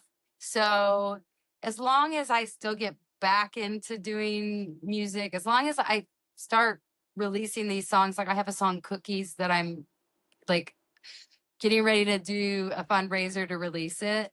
You know, as long as I get back to music, then it's good that I did what I did. Because, you know, like it's like the now's all that matters, right? Like, who cares if Yeah. I have my music? Who cares if I get my skate dreams now versus 15? Who cares if I get my music dreams, you know, at as a middle-aged woman versus as a teen trying to be a teen pop star? Like, it doesn't matter. It seems probably safe to say that but also your idea of what success and happiness is has probably changed, you know, compared to what it versus what it was. I know it has for me, you know what I mean? You know, my idea of success as a kid is nothing like my idea of Compared. success now. You know what I I mean? mean, that's healthy, right? That's what they told us it would happen. They'd be like, "Oh, Yeah. your ideas," and I think that that is happening, and I think that that's like the healthy approach. There's like, we were talking earlier about like people being overly hustle and too opportunistic, right? Like, I was talking with this girl that was like cosplay girl. This was a long time ago. And she was really into like villains in Marvel or whatever. And we were like, why do you like the villains? And she was like, well, villains aren't like bad people. They're just people that have a goal in mind and they're willing to do anything to make that goal happen. They'll stop at nothing. They don't see themselves as bad. They just see themselves as driven, right? So it's Yeah. like, you don't want to be such a perfectionist and have your idea of success be such a level where it turns you into your own villain, right? Like where you're screwing over other people or you're making yourself feel unhappy. And, like I have a lot of people in my life now, especially with my mom being passed and now Trey's passed. So a lot of my support system's gone. And I've been noting like a lot of people are like, Kim, you're super successful. They keep telling me that. Or like I was at an audition the other day and we were learning choreo and I was like, I might as well be asked to do a triple axel, learning all this heels choreo. And like my friend was like, you're one of the most trained dancers I know. And I was like, oh, Right. probably right. Cause like I've been in the game so long. So you just add up the years, right? So it's like, you can't be like, you can't be so stuck on your dreams that you have as a child to where they either make you not see your own success, right? Or they make you jump over others to like fulfill your goals, right? Yeah. Right. So it's like we have to be delusional enough to be here and fulfill it and to try and to dream. Right. But you Oh my God. also can't let your delusion get you to the point where you're me and you're like, oh, I'm not an elite skater. Like, like when you are, Yeah. you know what I'm saying? Is there a certain amount of imposter syndrome that you still deal with in that regard? Yeah, definitely. And I think Because it's the been rest of the world hears you say that and they're like, what? Are you right. Kim? You really? Well, and it's because and like, it's like when my friend was like, but you're one of the most, and it's like George being like, but people would like to see that kid, like, I think that like art skaters in general probably do have that imposter syndrome until they have that, like, gold Olympic medal. Like Trey was a world champion, there's not that many world champions in America, like, so he But didn't have. do they get rid of it or do they say, okay, now I need another one? No, he had no imposter syndrome. But I would say it's interesting. One of my students asked me, because I always like laugh whenever I get a lesson from another coach. They always tell me the same things I tell my students, and so it's like bend your knees and like point. It's like literally the same, And so I always like laugh, and I was telling my student, and she was like, "Well, if Trey took a lesson from somebody, would they have corrections for him?" And I was like, that's a good question, Gabby. So like the next time I saw Trey, I was like, hey, Trey, you're a world champion. Like if you took a lesson from someone, would they have any reason to correct you? And he goes, I said, would they have anything to say to correct you? And he goes, well, I sure hope so. Why else would I take the lesson? Right? The most logical, is Like, so it's such humility too. It's right. Right. So, I like that. Yeah. Like, there is a little bit of like, as an art skater, I think it's hard to, maybe this is as any skater, like you never, we have a joke about, and actually in ice, they're kind of spinning both ways, but like, we spin one way for the most part as art skaters.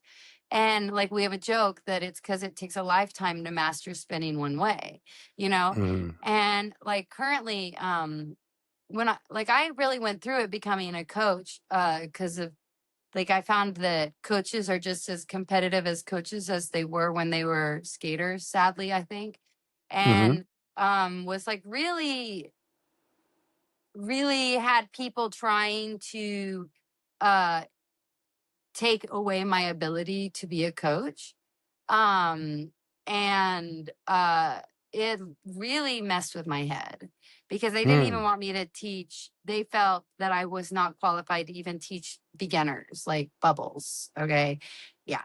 And it really was like pervasive and really was difficult to deal with. And finally, one of my friends said, you know, you got to call Dirty Deb and tell her what's going on. And so I called Mm. Dirty Deb and she was like, come to Fountain Valley tomorrow. You know, she's like, come tomorrow. And like, they just like, they like nursed me, you know, back to like believing in myself and in so many ways because like, there's a woman there that's an incredible coach, Alexa, and she's a great skater. She's super high level. But like I'm seeing her now coaching girls that are like doing even higher level tricks than her. And Mm-hmm. like she's getting people into like doing their triples when she's got her doubles, right? And it's like, Mm-hmm. wow, okay, like that's inspiring. Like, you know, she, you know, you know, you're not necessarily limited by the level that you skated at, you know, like as a coach, once you understand concepts, you can still coach, you know, and they were just so great. And the head coach there was like, we're so happy to have you here. You're such a high skilled skater. And then she ended up coaching me for the win that I got for nationals with Trey's routine. And like she was just, everyone was just so lovely. And they just, and I would stay and skate on Tuesdays from 9 a.m. until 1 a.m. Or sorry, 9 Yeah. p.m. to 1 a.m. And like the last 3 hours was all people that are like 65 and plus, and they're pattern skaters, so they're doing compulsory dance. Mm-hmm. And you know, they're like out there like, keep going, Kim, you got this, go do that sit spin, go do that camel, keep doing it, you got this, go fight, you know. And it's just been like really, you know, it's really a healing experience for me that I really needed. And I think like, I don't know, I'm sure I'm answering your question, you know, but yeah, it's a weird world because, you know, imposter syndrome, like no one masters skating. Like Yeah. that's what Trey taught me in that day. You Yeah. know, like no one masters skating. It'll never be Alyssa Liu is pretty amazing. I think you say her name, Alyssa Liu. I'm not saying her name right, but she's, you know, the ice skater that won the Olympics. She's Mm-hmm. amazing. And I remember when I first saw her skate, I cried and sent it to Trey. And I was like, you got to see this girl. And that was well before the Olympics. Like, she's really incredible, but like, she's not doing the kind of jumps that those Russian girls were doing, you know? Yeah. Like, so it's like, no one's going to ever master skating. So there is always like imposter syndrome, maybe as a result of that, because you're always working on something new and better. Yeah. It's amazing though that this idea though that people were like, you're not qualified or you don't To have the teach goods beginners. to, yeah, and the hell with beginners. I mean, even advanced skaters, like it's, you know, because Well, at look, the time, I was teaching the advanced skaters at the rink, so it yeah, was kind of ironic. They let me still teach the advanced classes, but I couldn't teach the beginner classes. I mean, and look, is there some truth in the principle of, you know, you can't give away what you don't have? Yes, that's Mm-hmm. true, but that's not what we're talking about here. And Right. I don't care what it is. Whether you're coaching, whether it's a leadership position, whatever. Like I ran a company 15 years, like the first part of my career, and I'm sorry, I was looking for people better at my job every day. Like that was what I wanted. I wanted Mm-hmm. to find massive potential and get people better at what I do than me. Like that should be the goal of anybody, like of any Mm-hmm. coach, of any leader, of any, like the Mm-hmm. mindset around it doesn't even make sense to me. I fuck those people, whatever. Well, and So, that's it. And I mean, like, and I respect that I haven't been competing like for many decades, right? Like, I might not, I'd have to read the rules to like remember, like exactly how many turns, like how many spins can be made in this age group of that you know what I mean? Like I mhm. recognize that, but also like, that's like why you start, right? Everyone's got to start somewhere. So, it was yeah, it's really, yeah, it really I'm so grateful for Dirty Deb, and I'm so grateful for Coach Chris Baird. She's been around forever and taught everybody, and for her to take me under her wing. And it was great because like her coaching was really incredible because um a a lot of some of the difficulties that I was having, and this is where I respect how some of the art skaters feel, because I have so much dance training that it gets in the way of my art skating. Okay. There was like a lot of places where Coach Chris was like, "Why are you pointing your free leg? Why are you pointing your toe?" And I'm like, Mhm. "Because I'm a ballerina. If the leg's not on the ground, it better be pointed." Right. Like, but like she's like, "No, you need to have it flexed there. Like you don't have any power if it's pointed." So like there was like a lot of things, and just even like my arms, like I have this beautiful porter bra from years and years of ballet, but when you're doing your jumps, it needs to be boom, boom, boom. It can't be Mhm. beautiful, beautiful, all right? That's not going to Yeah. help you jump around. So, like I respect that, but in my opinion, like, the fact that I have all this other training as well, like, is what makes me even a better coach, Yeah. and, semantics are just semantics. I can read the rule book to like find out what the new rules are. Yeah. But, Yeah. on a note that you were saying, um, I this is what I learned in P-Funk and George Clinton's band. And that is Gary Scheider always said, "I'm only as good as my surroundings." Mhm. And you want to work with people that are better than you. Yep. So Trey was a world champion. And when I skated next to him, I sure looked good, right? You know what I'm saying? Like if he did a spin that was better than me, awesome. Because everyone thought that we both spun that good. Yep. Do you know what I mean? No Yep. one's like, "Oh, well, that guy's better than her." They're just like, those skaters were amazing, right? Yeah. So, like, I always want to work with people that I think are better than myself, because then that makes the whole overall project look better. 100%. 100%. Some of the, and I had a couple really cool people in my life, especially early in my career, that really shifted how I kind of perceive things, and there's one guy, Josh, actually, is one of the smartest guys I've ever met. And he said, he always said, "Mark, there are two major reasons you don't want to be the smartest guy in the room. One is because you'll never learn another fucking thing again. And two, odds are, if you're the smartest guy in the room, you're probably an asshole, because the fact that you think you're the smartest guy in the room is the reason you're not. You know what I mean? So Right. That's either right. way, don't be the smartest guy in the room. Right. Right. And he explained to me, he's like, the definition of humility is the ability to accurately assess yourself at any given moment, in failure and success, and to accurately assess, like, what role did you play in this? What role didn't you play in this? Like, what Hmm. who helped here? What, like, is this all your win? You know what I mean? Like, but Right. just be able to assess who you are and what you can do at any given moment, regardless of the state of mind that you're in, happy, sad, mad, glad. And he's like, that's why nobody's perfectly humble, because that's an impossible thing to do. But if you're always Mhm. striving to do that, you'll probably be in good shape, but when he told me, he's like, you don't want to be the smartest guy in the room, because if you are, you're fucked. You're never going to learn anything.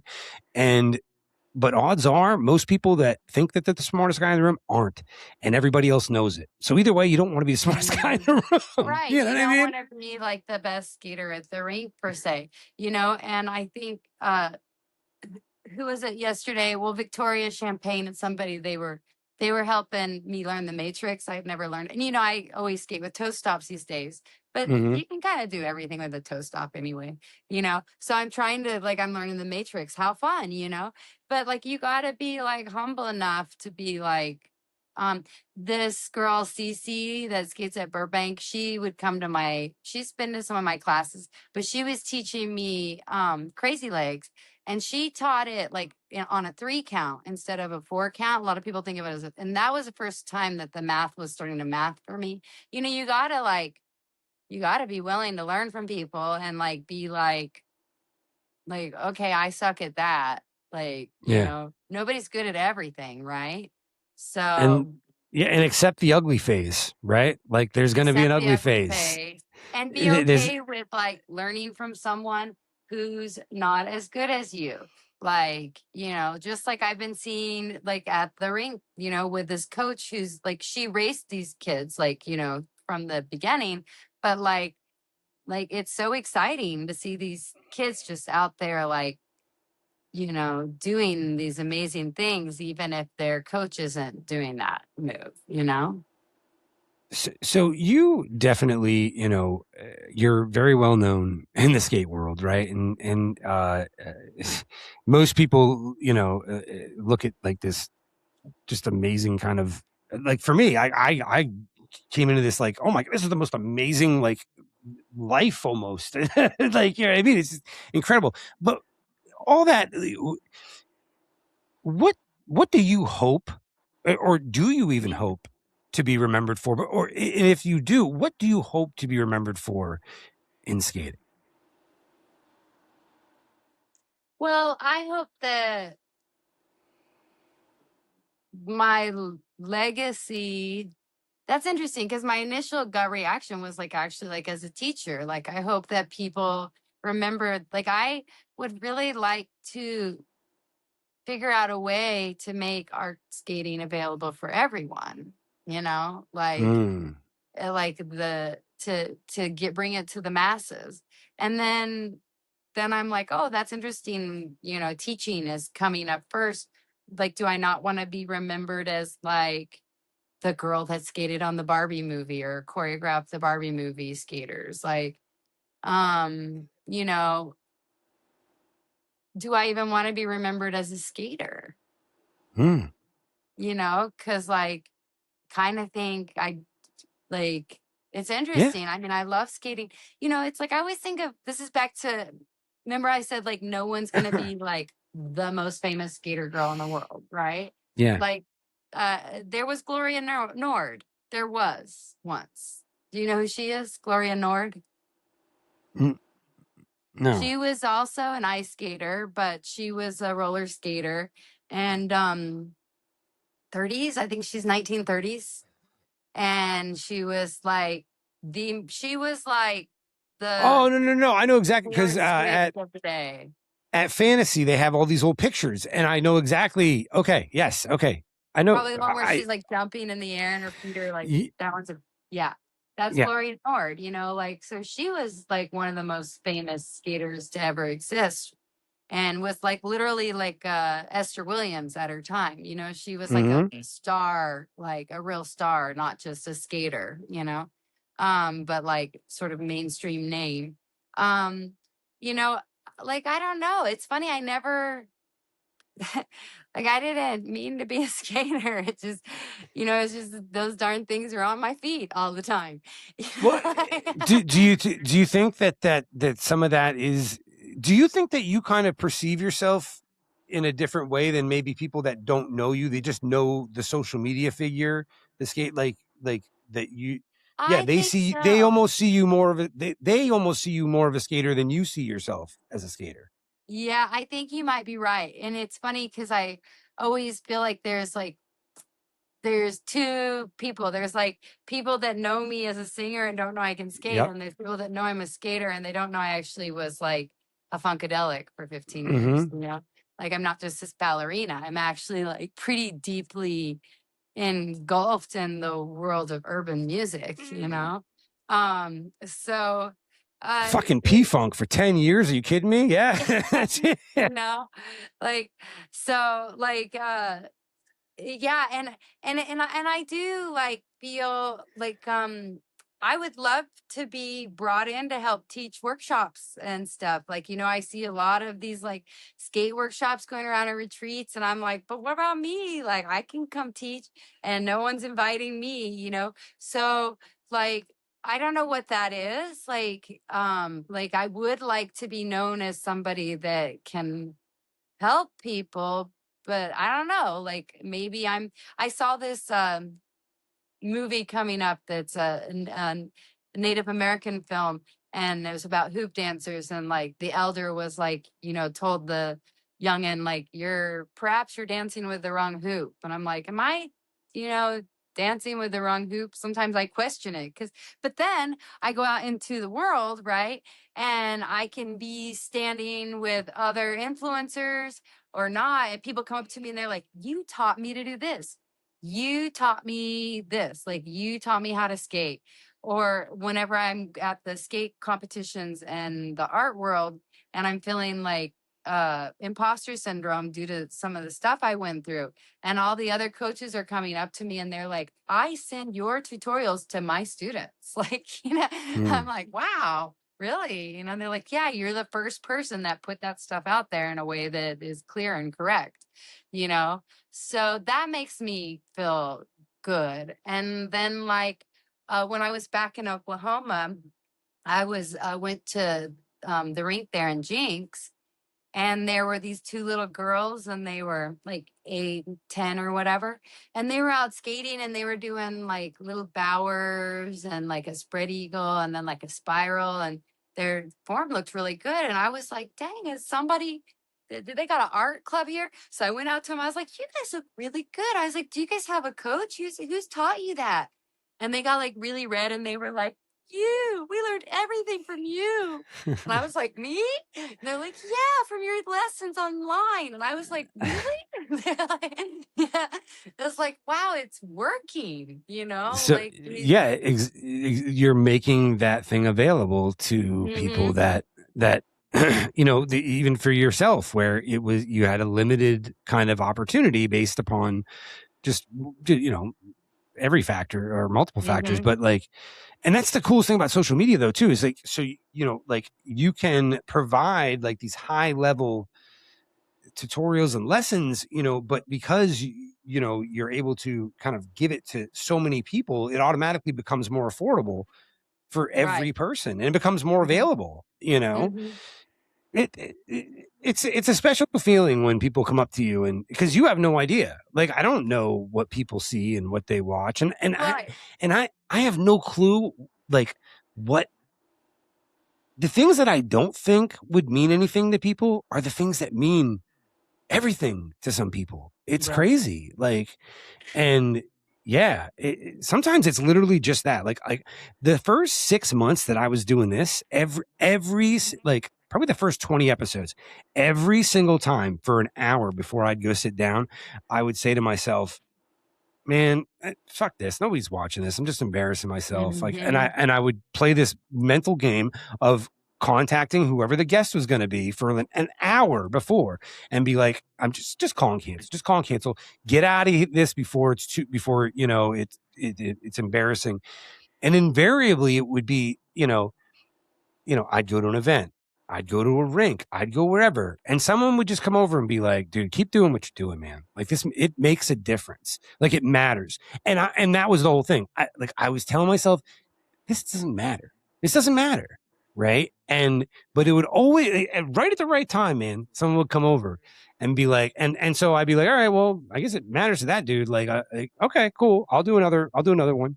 You know what I mean? Like it was the first 6 months where it was literally, if I wouldn't have had those experiences with people in person, I mm-hmm. probably would have bailed on this whole thing, Yeah, you it's know? almost like, and I enjoy watching your podcast, and I would say it matters for me as a person watching them. And I think that you can kind of like, especially we were talking about like the algorithm and how like they knowingly were affecting like sports based on safety Mm-hmm. as they deemed, right? You know, so you can get really like stuck in like, oh, well, I only got X amount of views on that video, right? Yeah. And like I was saying, like, I remember distinctively when we did the Barbie movie, because I had cast some people that at that time had like pretty viral videos going on, right? Mhm. And I like that was such a crazy show because like paparazzi was everywhere. Like, we got on set at 8 and by 11 we were already on TMZ. It was like I've Mm. never experienced something go like so crazy big like that. But I remember people would come up to us like because it was there in Venice, and like I just distinctively remember standing next to one of the girls that I cast who like had way more like views like on her videos than me, being cute and skating and being cute, and like time and time again, people would come up and they would be like staring at like we're both there, and they'd be looking at me, being like singing one of my silly skate safety songs, or Mhm. like telling me that I taught them to do, to stop or to fall or whatever, And I realized like, oh, so even though like it seems insignificant because I only got, whatever 60,000 view or 3,000 view, and they got 500,000 view, right? But actually, what impacts people, Mm. that's what matters. It's like, doesn't, I guess it's you don't get any credit for it, right? Like, you don't get any, like, you don't get a bonus from Instagram because you taught people, right? Like, they give you Yeah. bonuses if you have millions of views, right? Yeah. So you don't get brand deals because of it, because you taught people. Like, that's not getting you brand deals, right? They get brand deals based on if you look cute and if you're getting tons of views, right? So I guess it's thankless, but I felt called because I know how to skate. And with my extensive yoga instruction and my understanding of physics and my understanding of editing, I know how I had a vision on how to get people to understand the concepts that are Mm. required to understand proper skate technique. Hmm. So, and we're going on like 2 hours here. Or probably So the I don't want to. I don't want to sorry. keep you. No, no, no. I always feel like I'm keeping people on too long. So, uh, but I got to ask this because we're both talking about these situations where when people come up to us and they say, "Hey, you showed me this," or "Thanks for that," and how significant that is for you. Is there somebody, whether could be anyone, still like alive, not alive, like whatever? Is there someone that is there one person that stands out in your mind that if you had the chance to go thank them, who would that be? I mean, there's a lot of people. Like, obviously, George. Like, I'm very grateful for George. Like, he taught me so much. And, like I said, really set me up for my second career. And then you go in with Mm. Trey. And Trey taught me so much. And, Trey could have picked any girl to be his partner. And I was his last partner in his life, and that's a beautiful thing. And, like, I like learned so much from Trey. Um, Mm. you know, there are skaters that I have admired my whole life that I now do have personal relationships with, like Sana Bayul. As Wow. well. Yeah. Like, and just as like a inspiration, I literally was like in my mind. I can't think. It's coming up my age. She's literally one of probably one of the most inspirational figures of my Really is. generation. I mean, the way that she skates, even now, like when she skates, you're just like, oh, that footwork. Like, it's like, and actually, kind of taking a side note, but the interesting conversation that I had at the rink the other day with Coach Chris and Coach Michael, who's an ice skater that has coached with me before. And like, he was wanting to work on something with me, and he was calling it the drag.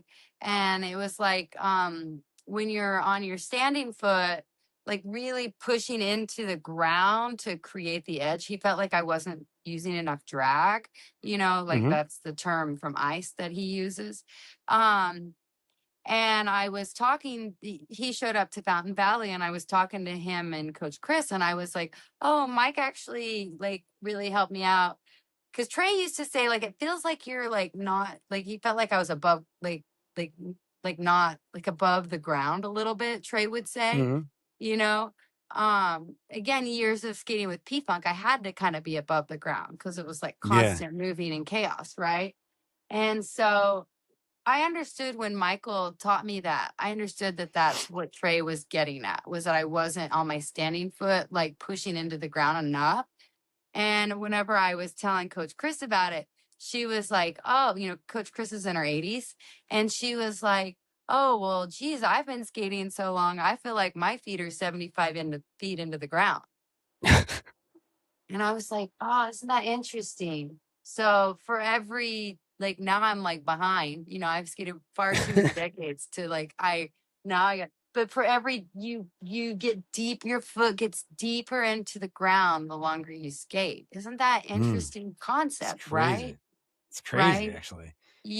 So, and like I said, I'm a little bit going off subject, but I bring it back to Oksana Bayul, because when you see her now, like, and she's, middle-aged, she's not Chris's age by any means, but like, you can just tell her feet are so deep into the ground, like her footwork is just like pushing in, like that's skating, right? Like when we say, are you skating? Like, are you controlling your skates? Are you pushing your skates into the ground and creating propulsion and in control of that? So, well, was there anything that you wanted to mention? Anything you want to throw out there? You wanted to shout out, plug, whatever, man. It's all yours. Whatever you want to do. Yeah, let's see. Like if you're interested and you want to skate with me, I have a school, my Skate Like a Pro school. I also have the Skate Like a Pro website. On the school, I went through and organized all of my short videos into categories. So say you want to learn, like I organized them like spread eagles, bower, mohawk turn, C-step turn. Those are like all one category because they kind of fit in the same technique. That's all free. And then you can also, if you just say you want to like work on spread eagles, and you could buy that package, or you can go to my website where I have like everything's for sale there. And then, I can do in-person classes here in LA. And if you want me to come to your town, I'd love to come and, teach there. If you got a pole studio, I can do that, or we can do skating in your rink. And I don't know. And then I do have music coming out. So I'm hoping all you skaters will support the music side of me as well when that time comes, because I feel equally passionate about that as I do to skating. I would be glad to push the shit out of it. You know what I mean? Whatever. Not that it's going to make a huge impact, but absolutely, man. Thanks. God. Guys, for those of you guys that are watching, we haven't even scratched the surface of everything that Kim has done and is probably going to do. I mean, man, wow. It's just it's crazy, man. I apologize too for like not for. Yeah, we didn't do a list of my credits. It's like such a weird thing. Like when people ask for your credits and you're like, and I skated in Mariah Carey and Lenny Kravitz and the Barbie movie and HBO Roller Jam. Well, so what ends up happening, like when I have people that have like very notable credits like that, like I have Dylan on, like, and then I invariably get these messages. Well, why didn't you ask him about the third episode of Roller Jam and that like the last segment where, you know what I mean? So right. I know I'm gonna get that. Why didn't you ask Kim about blah, blah, blah, blah. Right. She was on Letterman once. Did you know that? Like, why didn't you ask her about Letterman? I didn't skate on Letterman, but I skated on Craig Ferguson and Jay Leno. I think I skated. You were on like multiple late night things, right? Yeah, I did them all back in the day as a singer. I sang on it all. You know, I mean, it's a funny thing. Like I did a lot as a singer. I've done a lot of like all the late shows and all the stadiums, and you know, and like I'm grateful for all that, you know. And it's a funny thing. Like I remember when I was a kid, I did this arts camp, and there was like a lady in there that like had been in a movie. Like she was like a notable, like you remembered her person or whatever from the movie. And I remember being like, well, why is she here teaching this workshop? Like she did that movie, you know, because we'll see the movie over and over again, but you forget like the performer got paid once for that. So we got to Right, like, right. it's just like another job. It's like, okay, Yeah. that was great, but like I got to get another job this month, you know? Yeah, I remember I saw Dee Wallace at Field of Screams. You know what I mean? Because she's like kind of like, you know, like this is a what's it called? It's like the haunted hayride thing around Okay. here, you know. But I love Right. Dee Wallace. You know what I mean? Like to Right. me, it was like, you know, Like, why are you but I doing this remember, gig? And they're like, yeah, it's a gig. yeah, And it's because funny, I, 'cause, like, that's the reality of like, there's some gigs that like you don't get paid for a lot, but they like can throw you into stardom. And then there's some gigs that you get paid for a lot, and nobody even knows you did it, you know? yeah, no kidding. Oh man. Well, Kim, I don't want to keep you any longer. Like I said, everybody, there's a whole lot more to talk about. Probably, maybe we can do it again someday. I don't Yeah, know. I know. I I'm open to it. I hope that, you know, I'm like, I never know what direction, like, much like my multi hyphenated career, like, it's kind of hard to, like, you know, and in some ways that's a problem too, because it's like, you know, people really want you to be pigeonholed, right? So it's like yes. brand deals, for example, like, I had an agent explain to me, well, like it's going to be more difficult for you to get brand deals because whenever a brand has like a budget and they want to sign, say they want roller skaters, right? So they got to sign 10 roller skaters to the budget that they have.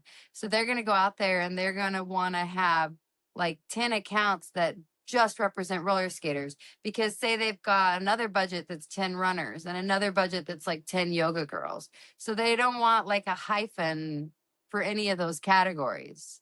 They want it to Right. be just everything that person puts out's roller skating. And the yoga girls, all they do is yoga. Like they don't, because they want it to represent, they want to make their boss happy. I got 10 yoga girls. They don't want their boss being like, oh, well, why is she doing trapeze? You said she was a skater girl. Right? Yeah. So it's almost like, you know, being a multi hyphenate can have its own. Yeah. Yeah. But I you think got it's to do amazing. what you do, right? I think it's amazing. I think it's amazing. It probably wouldn't have served the world or myself if I never skated again, like after P-Funk. Because I thought when I Yeah. quit George, I thought I was never going to skate again. Isn't that funny? Wow. That's crazy. Isn't that That's funny? crazy. So I was like, why would I skate, right? I mean, like, Yeah. Never fails though. Look, talking to you, Kim, and you know, it's just like everything else. It's just like even people that I meet, right? People automatically always assume, like when like I go to a lot of events, I travel all the time, and I meet people, and they always just assume I'm going to be Mr. Super outgoing, and that I'm going to have an hour and a half conversation with every single person. You know what I mean? And the fact is that I don't, in person, I'm kind of awkward. I'm a little weird. right. I'm shy. You know what I mean? That kind of, yeah, I love talking to people though. And the biggest thing one of the biggest things that I really enjoyed about doing this was there are so many online personalities, and we get so easily stuck. Like people define an entire person by a 30-second clip they see online. And I loved the idea of doing this where people like kind of could, you know, be who they really are, you know, and like, and get away from that idea if they if they wanted to, Mm-hmm. you know. But I love like having an idea, like, just based on information that's available to me, and then sitting down and talking to somebody and just, I don't know, just like finding out all this stuff that I never would have known. You know what I mean? It's like knowing two people almost, Yeah, So, I think you're right. And I mean, no, it's impossible to like really just show every side of yourself authentically yeah, online, right? yeah, And there was a part of me, so like my old Instagram used to be about my music and oh, I'm on tour and whatever. And then whenever the pandemic happened and I moved into doing the tutorials, I kind of appreciated, like, it was like a choice I a little bit made where I'm not like eat, like, oh, I'm eating cake today and I'm having sushi today. And it's like, it's like, this is, I don't like, it's not so much Kim's life and what Kim's doing. It's like, okay, I'm helping you guys, right? yeah, Like, learn what you want, you know? yeah, And like, that was a good choice on my, because it's like, I don't feel like if I want to take, like, I don't have to film everything I do. exactly. Everything. I literally just share like there's a few things I enjoy in this life. I really, really enjoy this community, this culture, everything about it. I really enjoy this, and I enjoy sharing this. You know what I mean? So like, but it allows me to still have my own world. You know what I mean? Like, Hmm. so yeah, it couldn't work out better, to be honest with you. Like, I don't ever do like my own personal profile. Like, you know what I'm saying? Like, Hmm. Right, I like doing exactly. this. I like doing Yeah. this. I think that's, finding your way of showing up. And I think I wanted to, for some reason, bring it back, and maybe this will be a good way for us to end. Um, but like we were talking about, you're talking about when being a DJ and seeing the prices lower. And Mhm. like for me as a live musician, like I remember when DJs showed up and they lowered our prices because it was like one DJ versus 5 band members, right? Yeah, Like, yeah, and yeah, so like all of a sudden live music was like, all of a sudden it was a DJ everywhere, right? yeah. But prior to that, like I remember when I first joined P-Funk and they were telling me, like in the 1970s, a band got like $300 to $500 a gig. And then now a band gets like $200 a gig, like they get less now, like 50 years later. And for people that are wanting to consider themselves a pro skater or be a pro skater, like we within ourselves have a responsibility of not letting that happen more with what we're doing, right? So like just because you took a gig for $200 so that you can post on Instagram that you're a pro skater doesn't necessarily really Mm, make you a pro. It just kind of makes you a person that's like underbidding yourself and lowering the standard of yeah. living that is needs to be required to be a pro, right? Like to be a pro, you should be able to make enough money to pay for your living. And if Mhm. you're like letting that standard get much like the musicians did, because the musicians did it, right? They took the lower rate, they took the lower rate, they took the lower rate, and now it's hard to make a living as a musician. Like we don't need to do that to skating as well. So I think if you want to be a pro or you consider yourself a pro, like there's a great website, the Dancers Alliance website, and it has rates. I actually think they've gotten like a little high. They used to be really standard, and I think they raised them to match inflation, which Mhm. is really where we should go. But at least to just be aware, like, of like the rates that other performance artists are requesting and saying no if it's not, because skaters, that's the only way we can like protect the idea of being a performing skater is by protecting the rates. Yeah. Yeah, and even for yourself, like that, okay, you've never made money doing this right before, and so it might be exciting to get that $200, you know what I mean? But odds are there not going to be a lot of them. And two, like, yeah, it's not sustainable, right? That's Like not sustainable. for anybody, Correct. for the industry, for the individual, and for the collective. That's right, because you got to have insurance. You got to, like, if you're a performer, you got to, there's a lot of things. So, like, and like whenever after post pandemic, like, a lot of like I have all these friends in the industry because of being a musician, and they would be like trying to book skaters for something, and they'd tell me like, Kim, I got to tell you though, I'm talking to this other group, and they say they do stunts, and they're willing to do 2 choreographed numbers and provide 2 different sets of costumes for $500 a person. And I'm like, how can they do that? How can they buy 2 sets of costumes, rehearse twice for 2 different choreographed numbers, plus someone's got to choreograph that number? So, so you're basically doing 2 rehearsals and the gig, and then someone has to buy costumes. So, like $100 for the 2 sets of costumes. So you're getting what? If the choreographer made no money, you're still getting $400 for 2 rehearsals and a performance. Like, so, like that was really painful. Like, and I would have to explain to them, like, they were friends of mine, luckily, and I could be like, well, let's talk about it. But it's, we got to be conscientious of like, just like you can't be so excited to build your company and be a pro that like you're just like taking whatever gigs, because that's not really pro. I was gonna say it's literally like not, it's amateur. It's not. Yeah. You know what I mean? It's novice, I guess. Yeah, it's like the DJ that told that that. Well, no, yeah, no, I'm working this bar, Saturday night. Oh, really? Like, okay, well, what are you getting for the gig? Well, I'm getting exposure. Right. Tool. You know what I mean? Like, don't do that to us. You know what I mean? Like, Right. don't do that. Mhm. That, know your value.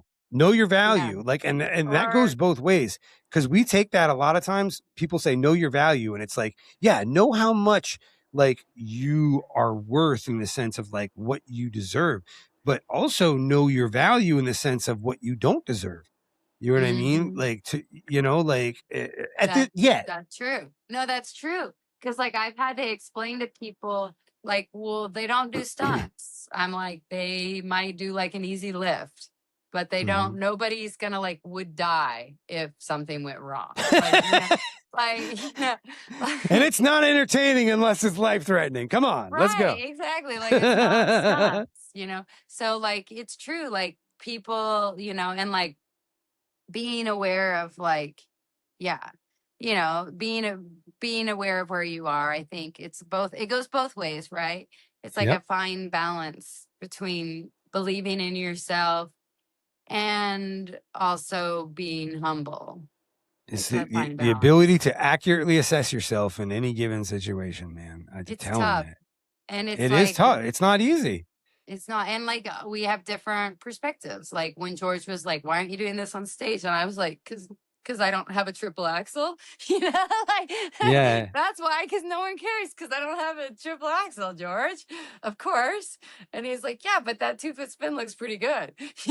Like Yeah. like The same reason I don't skate in snake pits with all these mic cables all over the place. You know what I mean? All Right. these aux cords all over it. Like these Exactly. XLRs everywhere. Yes. I mean, that's why I use toe stop so much, like you create a style. But yeah, I mean, I think we've covered a lot, and I think you're right. Like we probably could have like went into detail about like how I cast the Barbie movie and how whatever, like but hopefully I'm gonna hear so much shit about that. How didn't you ask about the Barbie movie? Oh my god. I didn't even know it was the Barbie movie when, like it was a casting director I had worked for. Oh, you don't have to go. I didn't know it was a Barbie movie when he called me, and he like was like, Kim, I need your help to pick the skaters for this project. And I was like, he showed me all the actors that said that they could skate. And like they were literally like wearing their Chicago skates and like looked beautiful in their Chicago skates. And I was like, these people can't skate. I'm like, no. And like one person like was like, I love skating on Venice Boardwalk. It's my favorite place to skate. I was like, that's not a skater. Like, because Venice Boardwalk's terrible to skate. Like the plaza's great, but the boardwalk's terrible, you know? So I was just Sand like, and yeah, exactly. I was like, that's not a skater. And so while I'm talking to him, I was like, none of these people are skaters. So I literally was like talking to him and then on my phone editing videos of like Venice skaters, you know, and then like emailed it to him. Like, but I'm like, yeah, like, look, yeah, well, she's cute, but this and that. But literally, I'm like, so I said, like, I just sent you a video. Why don't you check it out? And they only wanted, I feel like they wanted 4 skaters or 3 skaters. I forget. And I submitted like 5 or 7 skaters. And then he was like, oh yeah, these look great. Let me get back to you. And then like he called back the next day and was like, we love all of them. We're going to take all your skaters in. And I was like, oh, thank God. And he's like, and you're the choreographer and like, we're going to do it. And I was like, oh, thank God. Cause we didn't need like, you know, Miss Beautiful Blonde in her Chicago skates, like, you know, right. representing Venice. Yeah. You know, like, you know. So yeah, so Man. that's how I got that job. Sweet. Didn't even know it was Barbie Reppin'. movie until we showed up. Yeah, they keeping it on the down low. Well, yeah, because all that shit you talked about day one, dealing with all the paparazzi, man.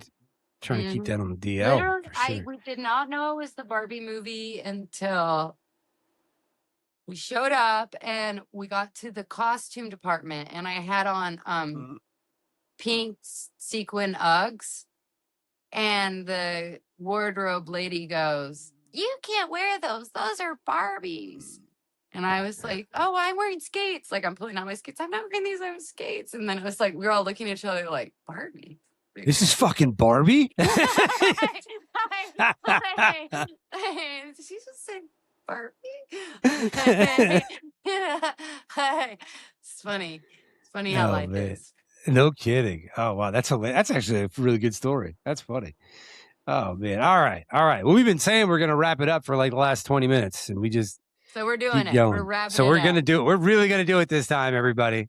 So thank you, Kim, so much. Thank you for the time. Thank you just for everything. I appreciate it. Thank you for jumping on so fast, man. I've been looking forward to this for a while. Good. Well, I'm glad that we could make it happen, and I hope that I hope I said something that helped somebody. People are gonna dig this. They really are. This is good. People are gonna like this a lot. So yeah, awesome. Well, so much. And I mean, I think you're doing the good work, and that's why I'm like happy to be here and support what you're doing. And you know, like I don't know. And I would just like, if I had another call to action to people, it would be like to support the people that you feel are doing the good work, the people that are really like helping you, and don't get caught up in like the people that are trendy and like don't be trying to be popular. Like just try to be a skater. Try to be a skater. Don't worry about being popular. Yeah, it's funny. You just start. Yeah, you just focus on doing what you love. All that stuff. A lot of times it ends up coming anyway. So that's right. That's right. Right. So that's right. All right. Well, again, thank you so much, Kim. All right. Thank you. Bye-bye. Have a good night. You too.